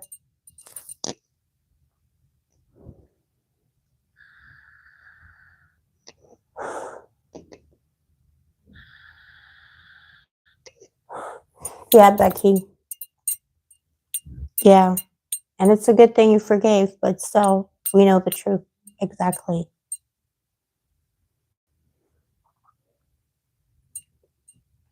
But you know what, boo-boos? There's a special place in hell. Okay, now it's getting dark. But I mean, one day I'll tell you my whole story. It's just like my story. I sometimes don't want to tell people because, well, first of all, it's unbelievable. And second of all, because it's so heavy, like people legit like can't even listen to it. And it's, of course, it's because how could I be love and light? How could I have turned out like this? But I did, because like that was the only way. Because the spirits helped me. When nobody else helps you, the spirits intervene. The gods intervene.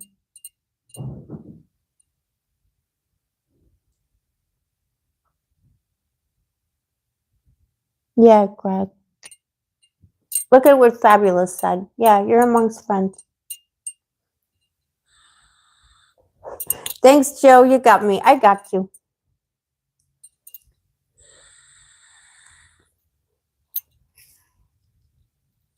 But yeah, there's just like, I got so much content to make, because the thing is, like, if I start talking about it, it's going to be like, you know, middle to beginning to end. It's going to be disjointed because it's like there's so much to say, and I never really said it. I put it behind me. Like, for example, with my family, I want no contact. They were highly toxic, like abusive, but like, I mean, you know, like extreme. And I just went, boop, best years of my life. And then they slithered back in, and like, you know, like I wasn't seeking anything from them. I just wanted to be left in peace.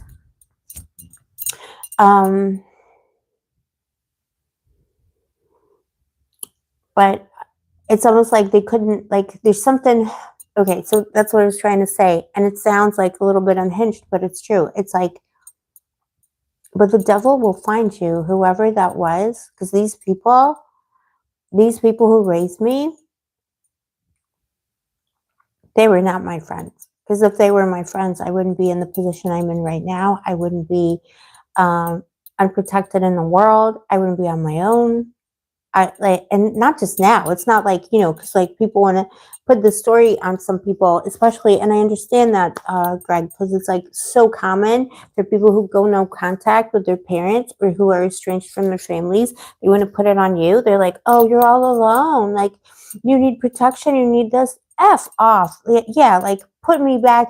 Let me go back to the viper's nest. That'll make me safer. People got no clue. And I'm sorry, I'm getting heated. But that's why the goddess Hecate chose me, because she's the protector of children. You can't argue with spirituality in this way. She protects the children. And it's always like people want to put that stuff on you, like something wrong with you, like what's wrong with you that you don't want to talk to your family? What's wrong with you? Why don't you do that? Why don't you freaking ask yourself, dumbass, what's wrong with them if I don't do that? If I am a woman on my own, traveling the world on my own, doing it by myself for years and years and years, what the heck is wrong with these people that I don't want to freaking spend no time with them? Okay. My inner fighter's coming out. But it's like, this society, like, it always favors those in power. And who's in power? The narcissistic, psychopathic family.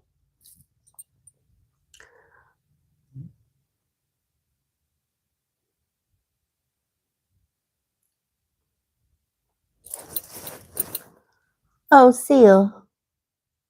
Your family's a cultic? Oh, that's so interesting. So, like, your grandfather had a connection to the Freemasons, and then in New Zealand. How interesting.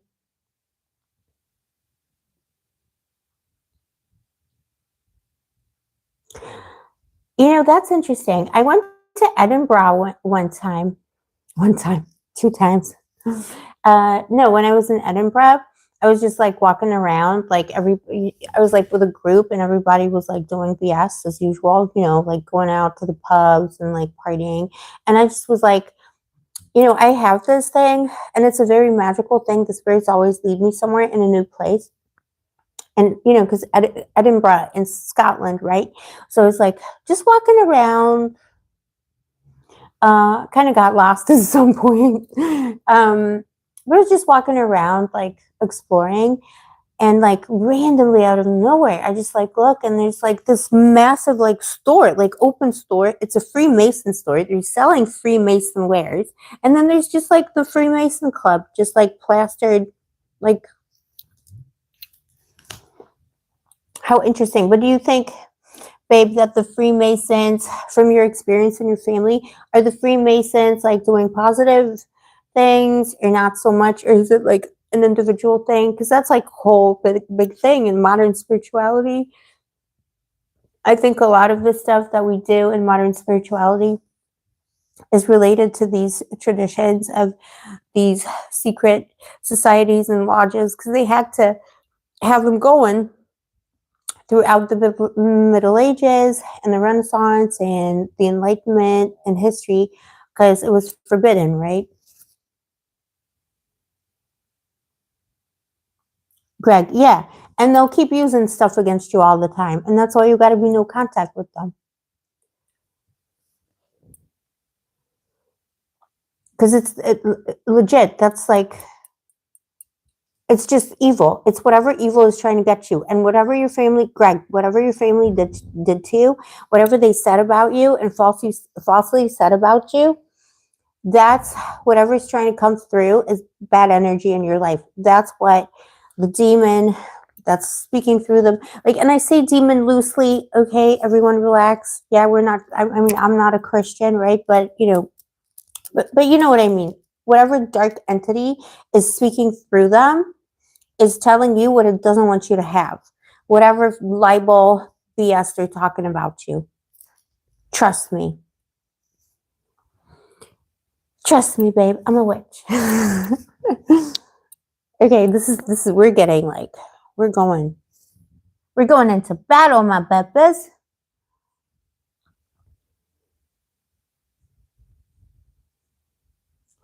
Oh, wow. Greg, and your dad was a Mason. How interesting. This is like a Mason's, we have like a Mason's child reunion tonight. How interesting. Oh, yeah, everybody. Yeah, the lower Masons are good for the good.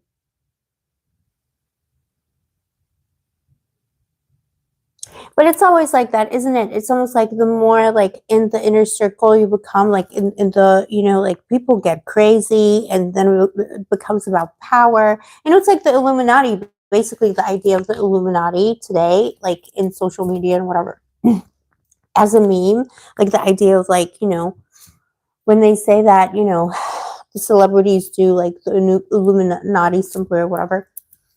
This is all Freemason imagery. And the Freemason imagery comes from the Rosicrucians, who are also around. That's like another secret society, not so secret. The Knights of the Rosy Cross, who all, you know, came up in Europe in like the early Enlightenment, I guess, the 1700s, and who all, you know, we're like just a bunch of guys hanging around trying to do magic, trying to figure out spirituality in a Christian punitive world, and who were trying to trace back their spiritual lineage. So like the Freemasons and the Rosicrucians both believe that they have some kind of a direct connection to the Knights Templar, actually. And as you know, I work a lot with the Knights Templar. I got 2 Templar Knight swords on my altar right now, transmitting the signal for the new year. So yeah, I'm sure like all these like movements and groups, you know, they attract the seekers and they attract all kinds of, you know how it is.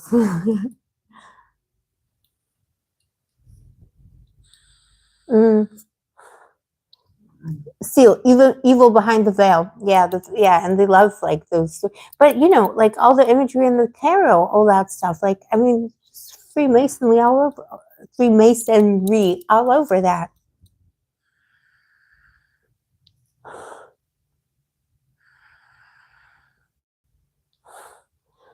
Yeah, I know it's hard, but you'll figure it out, babe. Seal, you'll figure it out. Because they don't want you, like, you know, that's the thing. Like, it would be strength in numbers, strength in, you know, might makes right. They're not right. Yeah, there's always evil behind the veil. Ah, my papa. Why is it so hard in this reality? Why can't we just, you know, why can't we just have these guys come and, you know, why can't we just vibe? Like, why can't we just vibe?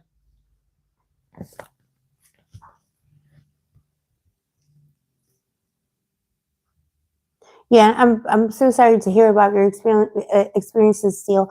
And also, like, thank you for sharing because that's very interesting and informative, and it's important that it's shared. Kind of like me, you know, with those to make it about me. You know, I just posted a video on the channel, the main channel, and I just like, it's full of heavy, hard edits. It's like, you know, like the hard edit on YouTube where someone's talking and all of a sudden they go like, so, and then, well, anyway, because I edited out my personal story about my family because like, and the thing is like, they do watch my channel and they'll come after me and they're not the Freemasons. I mean, they might, but who knows at this point? Probably wish they were. They're not the Freemasons, but they're relentless. These are relentless, horrific, violent people. But you'd never know it because they're very respectable. Very respectable. They're very I'm sorry, my indigestion it's never been this bad. It's okay. We're getting the stuff out.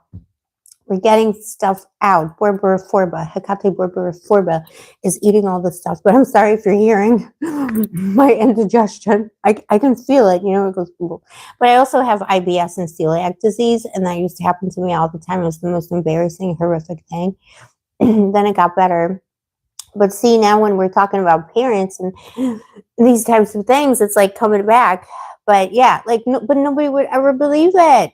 Just like with Freemasons, they're always like, I'm sure, like the most respectable pillars of the community, just like with my family.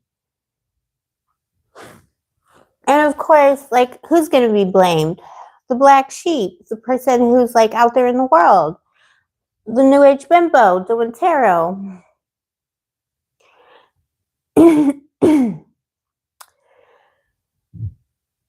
No more. Like, no more. And that's the thing. It's like, but it's the relentlessness. So yeah, good thing you got away from it, Seal, and know that you're protected by the true angels. All that stuff that people like the Freemasons, my family too, like my family, they're like Catholic. Traditionally, there's like a part of it that was like Jehovah's Witnesses as well, but they were actually no bother to anyone. It was the Catholics that were insane. And then like they kind of like became New Age, and then became, but like the most like pathetic, embarrassing type of New Age, where it was like, oh, I'm okay, you're okay, that's your truth. Well, if you were abused, then it must have been the karma that you deserved from a past life. I'm like, seriously, Bill. And they were talking about themselves doing that to me. Trust, like, these people, when it comes to your family, even with any Masonic knowledge they have or whatever they think they don't have it, because true spirits and true angels, and I say this a lot and people get freaked out, but I'm not saying like work with demons or work with, I think it's ridiculous, when people do Satanism, for example, and I wouldn't judge, and anybody's welcome on this channel. Like, if you're working with those energies, that's fine. But like, but the thing is that, like, people who seek the help of angels and demons or whatever that they're working with, while at the same time they're committing bad things, especially towards their own children, towards innocence.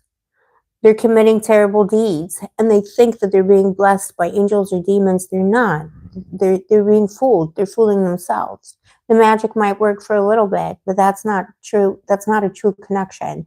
And eventually the karma will come back around.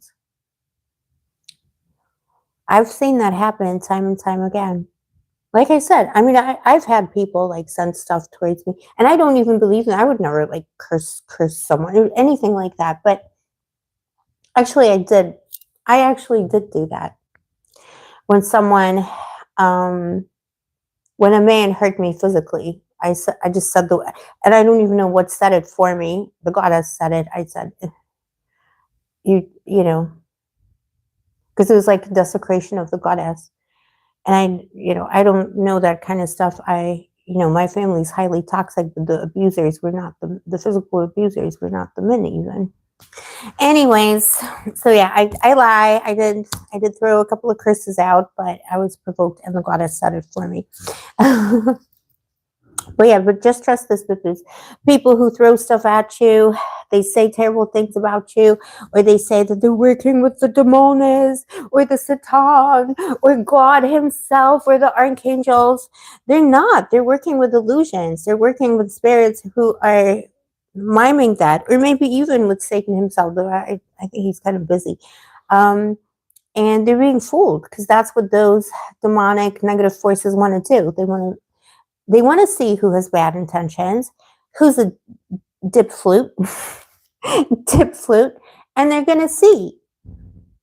And they get you, that person, they get them in the end. And I'm telling you, it's happened to me. The very demons that these people invoke come to me in my dreams and tell on them.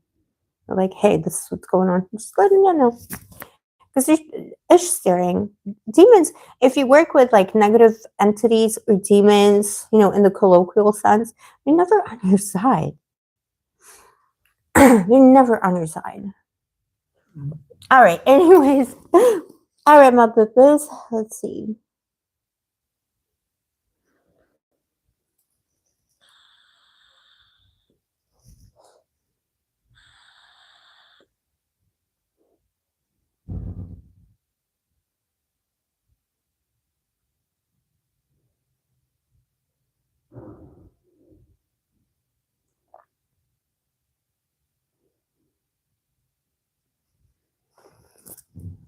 So interesting, Seal, about the rich people and the occult symbols. Yeah, but that's only up to a point.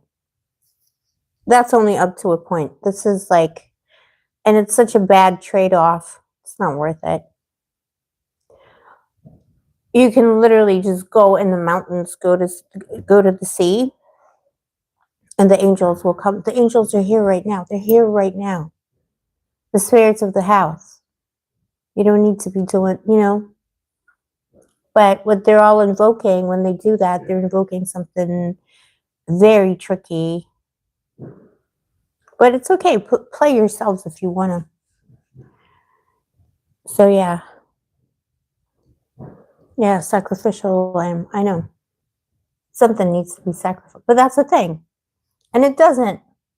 Even ancient Greeks at some point were like, well, first of all, there was no sacrifice of, I don't know if I can say that in the live, but they stopped, like there were like incidents, but there was no sacrifice of people because it was considered barbaric. And then there was like, even at some point they were like, when it came to other types of sacrifices, it just didn't feel so necessary. It's almost, oh my gosh, it's midnight right now, Pipos. We got to open the champagne. Let me just transport you to the balcony, but you can't see my studio. I'm sorry to change the topic, but we'll make it okay. Think of a wish. F the Masons. F my family. F them all, okay? We will be okay. We got the true magic. So, oh my gosh. I am like so ungraceful. Just give me a second. Oh, we're going to be bougie. We're going to be bougie, boo-boo, I promise.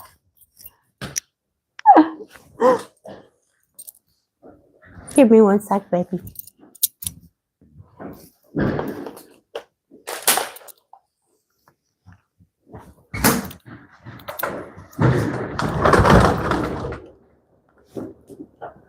Oh, is it raining? Nah. We good.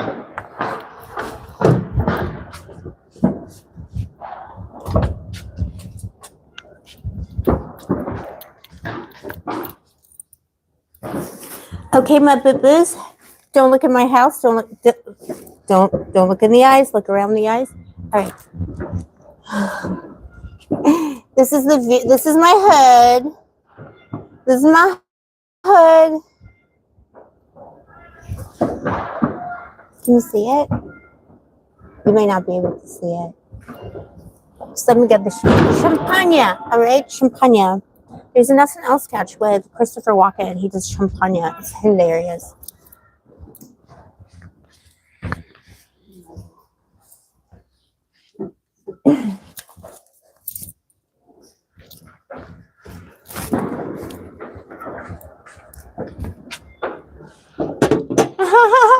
Boo-boo. Thank you. Thank you for spending New Year's with me.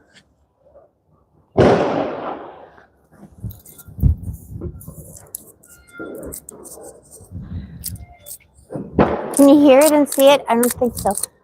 There's always like so much more. Okay, maybe I'll put you over here. That'll be better. Over here. Yeah. Yeah, Papa.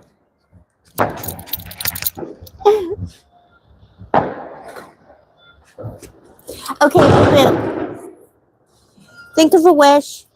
It's actually New Year's Eve. No, it's New Year's Day already. It's been 2026 for 2 minutes. All right, officially in Cyprus. And also for you. You can celebrate it twice because we are time travelers and I love you, baby. Oh, I forgot to bring the alien with me. It's all right. We'll do it next time. All right, let's go. I wanted to pop. Look, it's Marks and Spencer because I'm bougie. I love Marks and Spencer. Okay. I'm scared to make it pop. I'm going to try and do it like a peasant.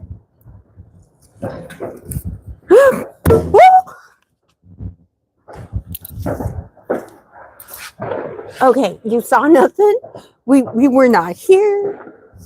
Did you see that? Like the cord just flew out. That was beautiful. I'm so glad there was nobody there. And I have like a complaining neighbor downstairs. If it fell on her balcony. All right. Anyways, boo. Think of a wish. I'm gonna drink to your wish. Whew. I wish I could see the stars, but the sky's overcast. Boo-boos. Here's a toast to you, to us. Oh no, you're supposed to hold it like that because we're bougie, right?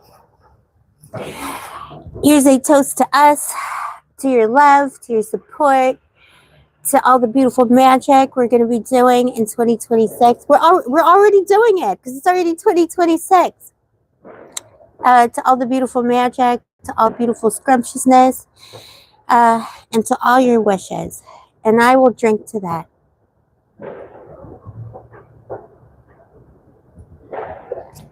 Boom!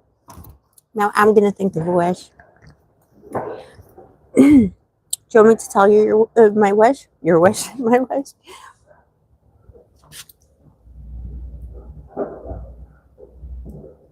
I'm sorry, babe. We still got the connection? Yeah, Happy New Year, babies. My wish, I got way too many wishes, but I'm just going to wish for them all because we deserve it. Okay, my first wish is it's time for my high vibrational soulmate to arrive. Because Bippo, a witch on the beach can only go on like this so far, for so long. You know, it's time mommy gets a protector and a chauffeur. Let's face it. Not an inflatable one this time. And of course money, because money solves everything. When we're rich, we can make this happen. We could just buy a spaceship. You can literally, like, did you guys see those little miniature homes? You can just like buy one. They're like mini homes, and they're in the shape of a spaceship. You can just buy. Oh my god, I look unhinged. I'm sorry, the lighting's terrible, but I love you, boo-boos. So I'm drinking to my wish. And when we're done with the live, I'm going to put a little bit of this down the drain for my goddess. Actually, I'm going to do it now for the spirits. Just give me 1 second, boo-boo. Let's do it now. But I can't show you my studio because it's a mess.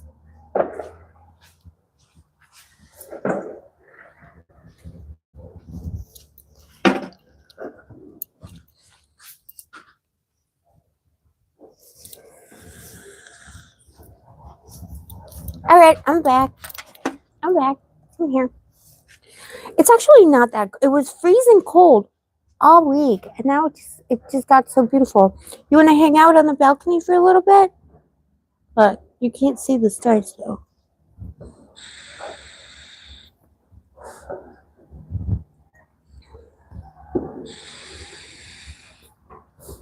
Tell me what your wishes were.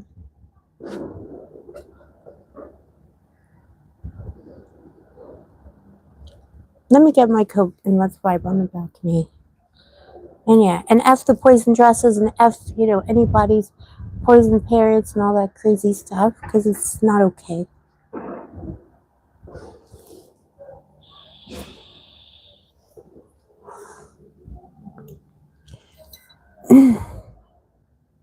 Yeah, Marks and Spencer, M&S finest. Okay, now let's party. Let's get drunk and go out. There's nowhere to go. I also can't because, what the heck?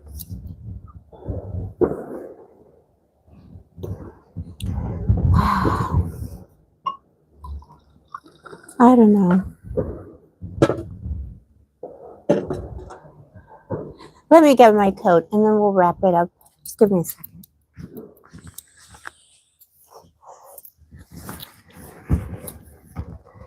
Mommy got a new coat as well. Don't worry, it's not made out of animals. It's just made out of... What the heck? It's made out of the gray hairs of my ex-boyfriend because I gave him all the gray hairs. Now I wish one day. The mic. Isn't it nice? Oh, it's my indoor coat. It's like it's so cold. All right, you can't hear me at all, can you? All right, whatever. We'll do that. There's tragedies looming though, because like in my neighborhood, and Linda knows about that. Like in my neighborhood, because it's like the center, it's like the town center, and people come here to party. Like every single night, you hear like, la la la la, and then kaboom, like Shazam, and then like you go down the street, and there's like a street sign that's been like totally bent, or like somebody ran into a wall with their car. It's funny. I mean, it's not funny. Do not drink and drive, obviously, but they do over here. It's kind of like almost expected.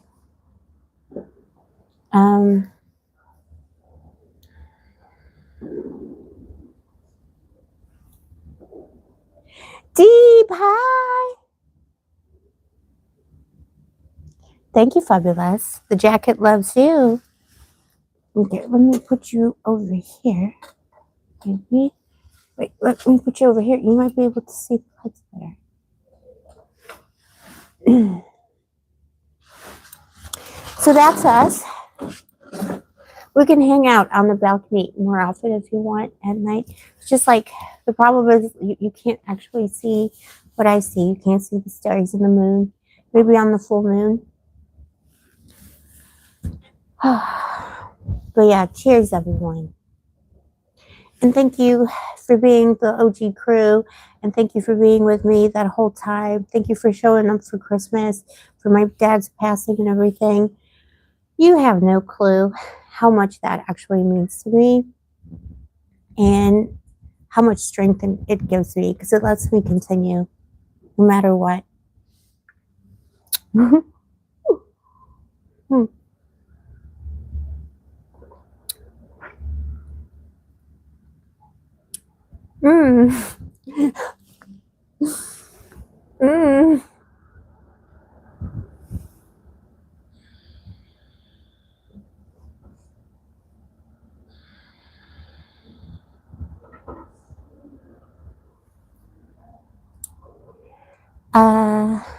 So yeah, I don't know. Do you want to wrap up my boo-boos, or that's a nice thumbnail?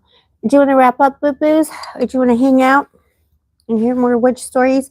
But yeah, actually, no, let's not wrap up yet. You know what? We're not going to wrap up. We're celebrating, and we're going to be talking about the stuff we were talking about with the parents, because we got interrupted. This is the new year, and we had to see. That's a kind of magic. See, Fabulous Linda, you asked that question about the grapes. It doesn't matter. It's about what matters to you. We have the power of manifesting stronger because there's more of us, and it's a magical threshold moment. When the year turns around, even though it's like in different traditions, the new year will be at a different time and whatever. But for us in our culture, like that's what we celebrate, right? So I'm sorry, I got the hiccups. So like what? Legit. My diet is so clean. Why did I get? But it's like I'm throwing up all the trash from last year. Because it's already tomorrow. Today's tomorrow. Rebecca, today's tomorrow already here, but it's going to be today's tomorrow soon where you're at as well. In Wales. Yeah, see you later, Becky. Say bye to Rebecca. Say good night and Happy New Year. And thanks for spending that time with us.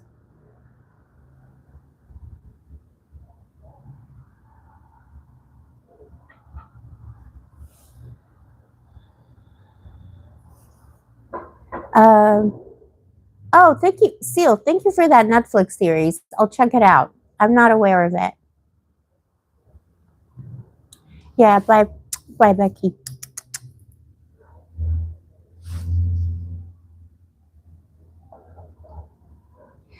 So yeah, what was I saying? Yeah, I'm just gonna talk trash about my family now and drink champagne. Oh no, I was actually before. Yeah, we got interrupted, but it's like, yeah. So okay, I was too many topics happening. You know, like I'm like that old Windows situation. You too many windows open. I'm like Bill Gates made me. I don't know in his imagination. Beep beep beep. Like, um. So yeah, to go back to Fabulous's question about grapes and these like different things you can do magically to make stuff happen. It really depends on what you believe in and who you're connected to spiritually. So who's protecting you? Who's your guardian angel? If you believe in that, whatever you believe in, right? And so, like I said, my the spirits that choose me tend to be threshold spirits, spirits that live between the worlds, messenger spirits. And actually, Alex mentioned that to me today. She's not in the chat anymore, but she's actually right. Because there's something about me that's in that energy, and they just choose me. And Hecate, the mother of darkness, the mother of light, she's the torchbearer in the darkness, but she's also known as the goddess of the threshold. So she resides where the land, the sea, and the sky meet. She resides where the living and the departed meet, all those things. So for me, my magic is most potent in those times just because I'm connected to her and because she recognized, my magic and who I am. So that's why it was important for me to do this toast with you tonight and do the manifesting and the magic on the hour, because that's the threshold moment. But it doesn't have but that's the thing. Like, I'd never say like, oh, everybody do this magic, it's for sure going to work for it. No, it doesn't have to. It's that simple. It's kind of like know yourself. And sometimes I use magic and manifesting interchangeably, and I probably shouldn't, but it's pretty much the same thing most of the time.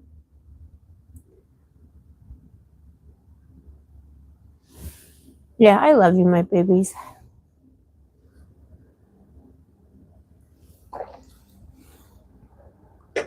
But I bet you as well, Seal and Greg, with your experiences with your toxic family, and that there might be other people in the chat. I don't want to tell anybody else's story, but when you have a toxic, insane family like that,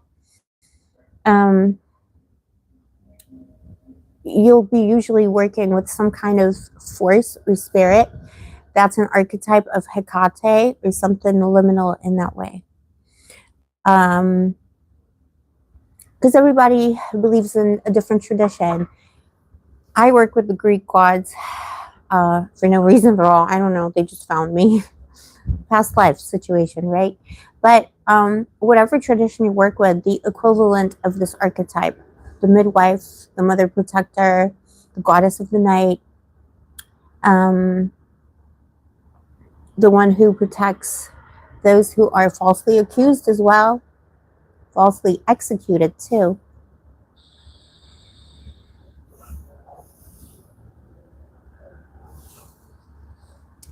So, yeah, and the old goddess. So Hecate represents the tradition of the old goddess before the Olympian gods kind of took off, but she kind of survived that tradition, I guess, because she was like such a big archetype. But she represents that old goddess that we know from statues and accounts before patriarchy, before Hellenism in Greece, before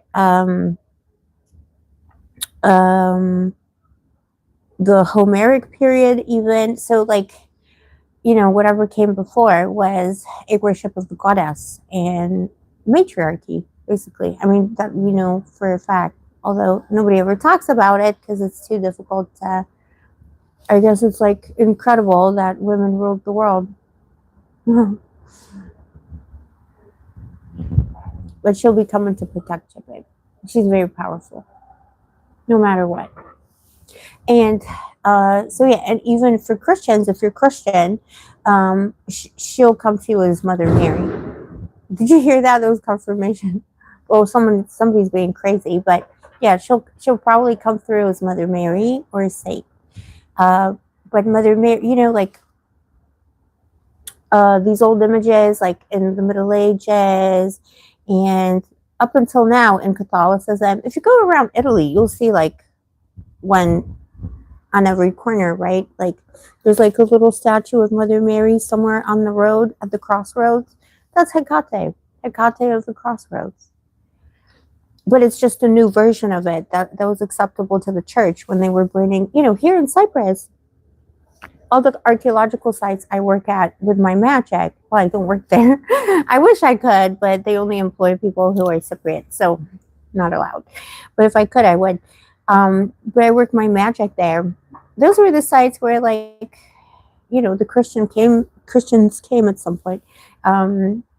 Those like early Christians, not the nice ones, but like, the patriarchal, the bishops came, and they just burnt down everything that had anything to do with the goddess, with the divine feminine, with the beauty of the divine feminine, and see how like easily that gets translated over the years, because the people in the folklore, the normal people, these people, us, you and me, right, loved these goddesses, Hecate, Aphrodite, Anon, whatever you want to call them, right?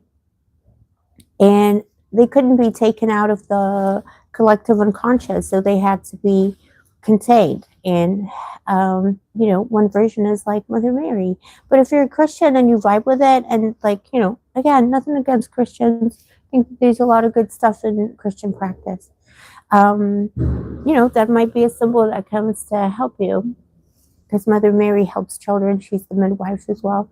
She kind of took on like all the different roles that the old goddesses used to have, and it just all became one.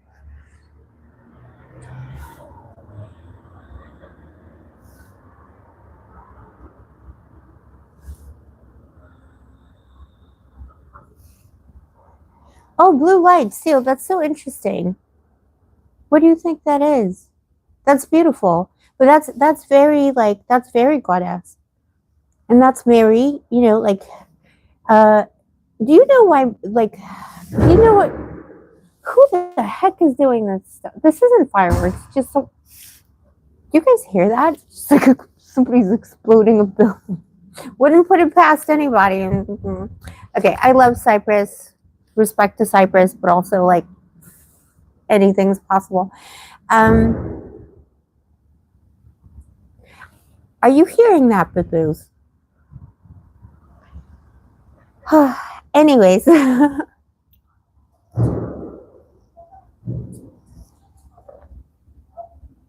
Yeah, Greg, exactly. I think we all grew up like that. So many of us. Yeah, hypocritical churchgoers. First pew. Oh, yeah, I don't think so. Oh my gosh, Clifford is here. Clifford. Babes, everybody say hi to Clifford. We're celebrating. Mommy's getting infused with champagne. A toast to your beauty. And we're just enjoying the Cypriot way. And we're talking about difficult things and wonderful things as well.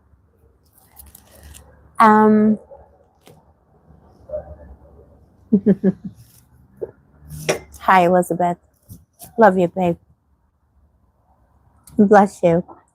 So yeah, what was I saying? Yeah, oh yeah, like, yeah, with like, the traditional churches and patriarchal churches, post-Abrahamic Christian churches, why is like the image of Mary? I mean, it's not a question. Like, we know Mary is associated with the color blue, and it's always like light blue, baby blue. She's like wearing that, it's that iconic like Mary, the blue veil. It's because in ancient Greece and Rome, women were assigned the color blue and men were assigned the color pink. And then it changed culturally. That's why. She represents femininity. And then like she had to absorb as a symbol, because you couldn't, when the church doctrine took over paganism, you couldn't say certain things or you'd be burnt at the stake, kind of thing. So she absorbed all the other imageries. That's why she's like, you know, a virgin and all like, and also not a virgin. She's the mother and the virgin, because she absorbed all the other archetypes from all these cultures, from the Mediterranean, from like it came through with like Slavic stuff as well, from the East, every which way. Poor Mary, but yeah, that's why she's like she has that blue veil. But yeah, it's interesting still that you're saying like those blue rays. That's, you know, and the color blue. You know, it's so interesting that like the color blue in post-Abrahamic religions and like in Christianity specifically, and in, you know, the Bible as we know it. So interesting that the color blue keeps coming up, and it's, you know, it's the blue angel, for example, keeps coming up. One of the ways it keeps coming up is it becomes a symbol of the Archangel Michael. But again, when those writings were written, the color blue was associated with women, with the feminine, with the divine feminine. So it's kind of like they just couldn't, like, no matter how much you want to erase women from history, you just can't. You know, it's like those early Christians who, like, I think that was like found somewhere in Italy, wasn't it? Like there were these, where's that located? Okay, I'm just waffling on now. I'm just saying, like, okay, boo-boos, everything's going to be okay, and the goddess is taking care of us. No matter what you call it Mother Mary, Jesus Christ, you call it whatever you call it, it's okay. It's all about the intention. All right, I'm sorry.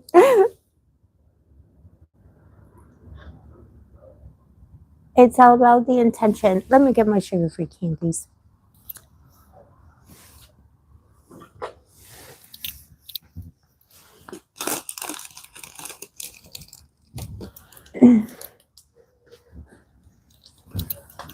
Oh my gosh.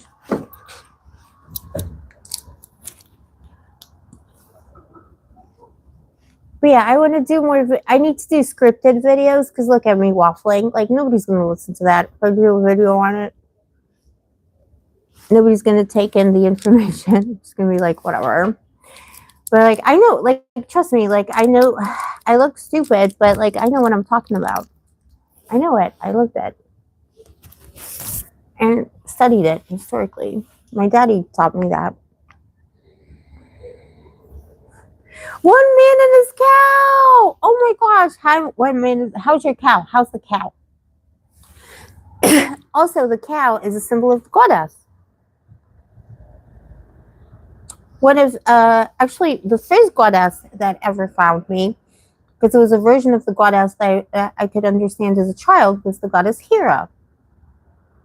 And Homer, very poetically and romantically, describes her as the cow, like, not even like anything else, just like the cow-eyed one, or the cow-eyed goddess, the goddess of the cow eyes. Because cows and bulls are animals very traditionally associated with the old goddess that was erased from history by the patriarchy. I was just giving myself a soapbox. I'm like, and then the Christians, I love my Christians, baby. I'm kind of low-key a Christian, you know, like, I love Jesus. Like, you know, like the OG ideology and stuff, like, I love Jesus. Jesus came to me like in a weird spiritual way before Christmas, maybe because it was Christmas, as a spirit guide. So no, you know, no discrimination here, but I'm talking about institutions of church, like the Vatican, for example. I mean, talk about, you know, seal. Talk about the Freemasons, like the Vatican. They don't even know what they have. And a lot of the conspiracies aren't true. And the truth is probably stranger than fiction, but nobody's ever going to know. You're not allowed to know.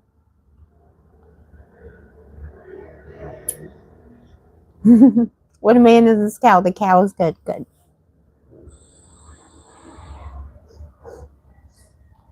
So that's my little life here.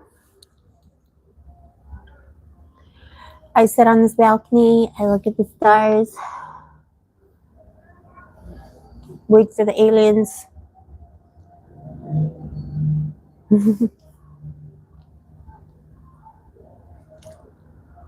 Thank you, Greg. Greg.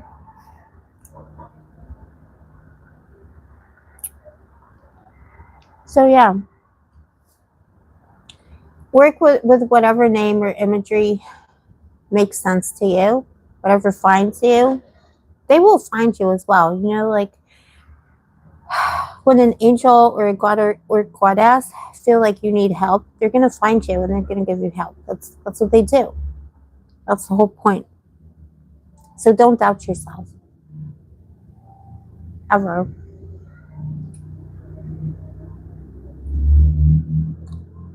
Um but yeah, special but I don't know what else to tell you about this.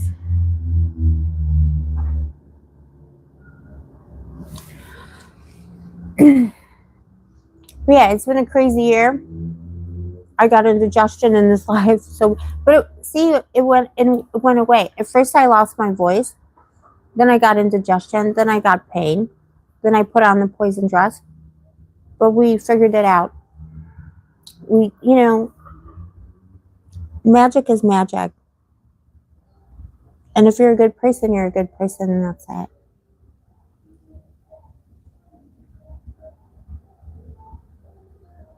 Oh, one man in the cow. Turns out Krishna was the first one. The first man in this cow. Oh, that's so cute. Oh, thank you, Fabulous. Yes, we got to wish Hector a happy. Let me do a toast to Hector. Hector is one of the spirits of the house. And Linda named him because he didn't have, I never named him. He was kind of like standoffish. He gave me nightmares in the beginning because he remembers like bad stuff happening. But to Hector, Bill, well done. But that's the thing. Even if you work with spirits or ghosts, and you know sometimes they're a little bit weird or seem hostile, they're usually not hostile towards us. They're just like carrying something. That's not so great. But yeah, he's been domesticated fully.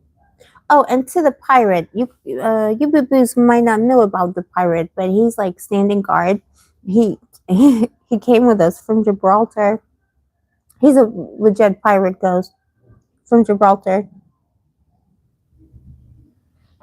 You know, I tell him every day, go do some pillaging, go make yourself useful. He just, I don't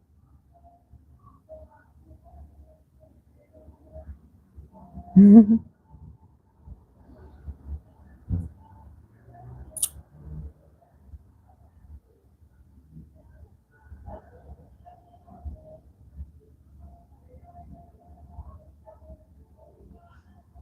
Yeah, seal, exactly. Where there's good, there's bad.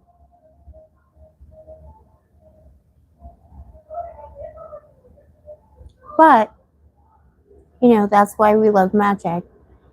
But that's the thing, you know, like that, you know, the Rider Waite Tarot, Rider Waite Smith Tarot, actually. Um, you know, I mean, that's the magician. Like, it doesn't get more Freemason than that, as above, so below. And I think a lot of the boo-boos involved in that deck were Freemason adjacent. They were playing with all kinds of stuff.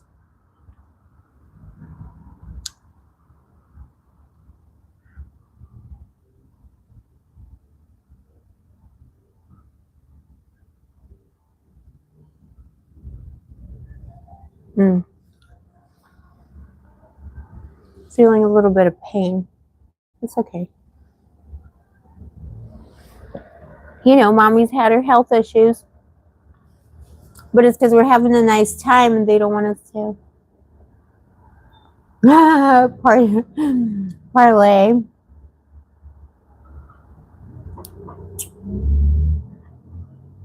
Yeah. With Pirates of the Caribbean.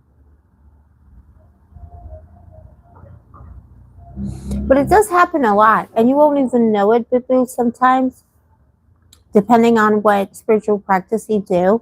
But when you go through life, like the everyday, spirits are helping you all the time. Um,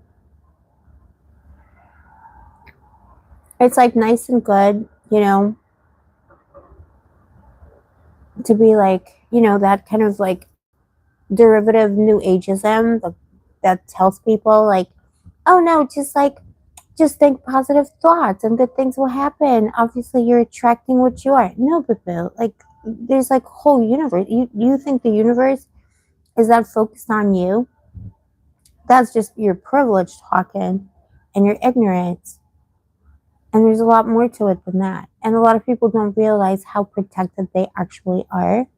And they have guardians and angels and ancestors around them. So always remember that. And that's why we don't worry about the douche flutes, because they're the least of our worries. But thank you for being here in 2025. I think I'm going to wrap up because it's getting cold. It's getting cold. And yeah, let me know if you want me to do more like magical topics like that. I know like they're kind of like a little bit more complicated, but that's kind of what I do.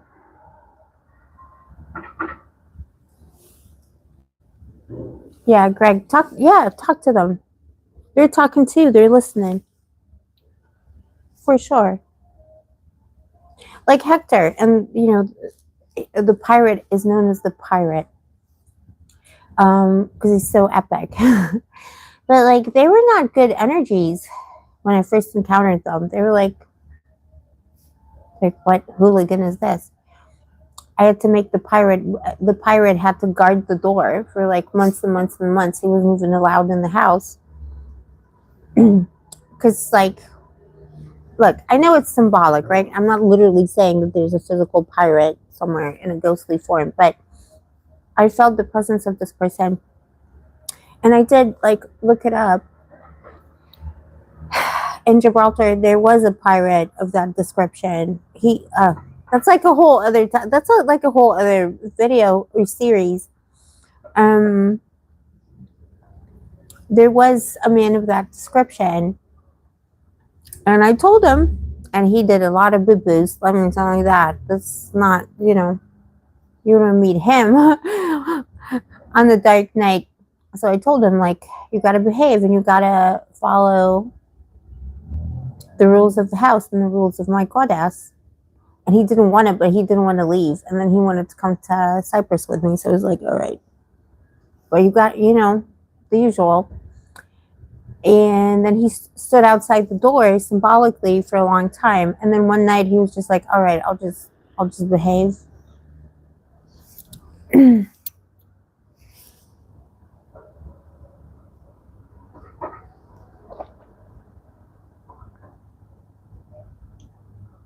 Oh, what a man and this cow. Yeah, who are we to dictate the flight of the birds? Exactly.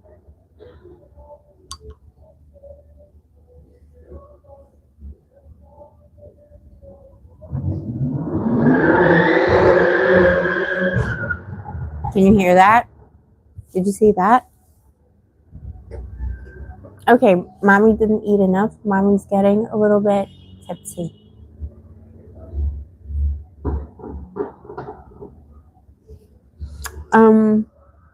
Yeah. Who are we to say? But you know what you know and you feel what you feel.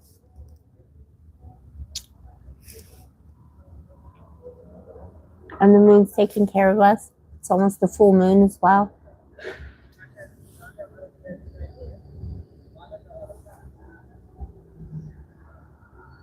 Mystic Mia, hi. Thank you. No, you look so beautiful.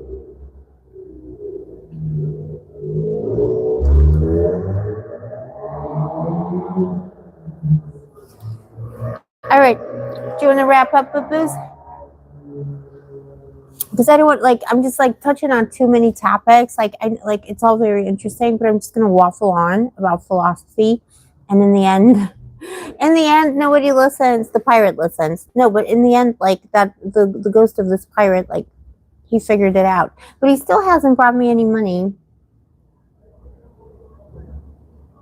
Mystic Mia, Happy New Year. No, I'm just kidding. That's a joke. I would never expect them to. But it's really nice. And yeah, Hector, the spirit that Linda named, Linda, a friend of the channel, yeah, he's just been standing in the same corner from the second I moved into this apartment. Like, he's just been standing in the same corner. And then he gave me bad dreams. I could feel like the spirit carries like a lot of weird stuff. And I connect through the tarot as well. I just ask him straight up. And then I hear like names and things. And yeah, that spirit isn't 100% human either. It's an interesting one. But he's just like, yeah, he likes to be in the corner. He appreciates, and I never thought to name him. I was just like, it's that guy. But it's like masculine energy. Doesn't mean it's a man, but it's like a masculine energy. He's right by the bathroom door, which is just as well, because I have a phobia of bugs, and I'm always scared that there's going to be a bug in the bathroom, because that's where you find them, right? So again, I wish the spirits could like clean and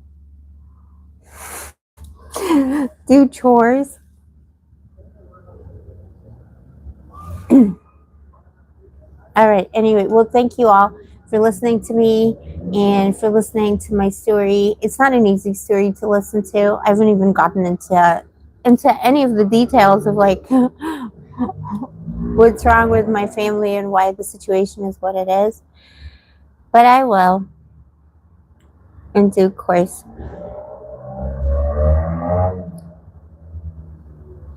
So thank you for being there, my poo-poos.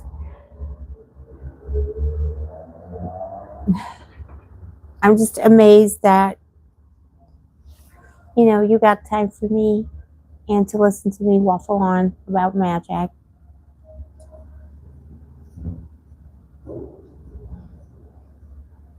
Ah, you're welcome, Greg.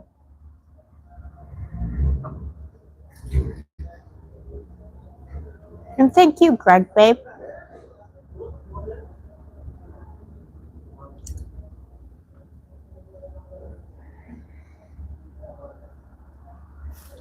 Salutations, one man and his cow.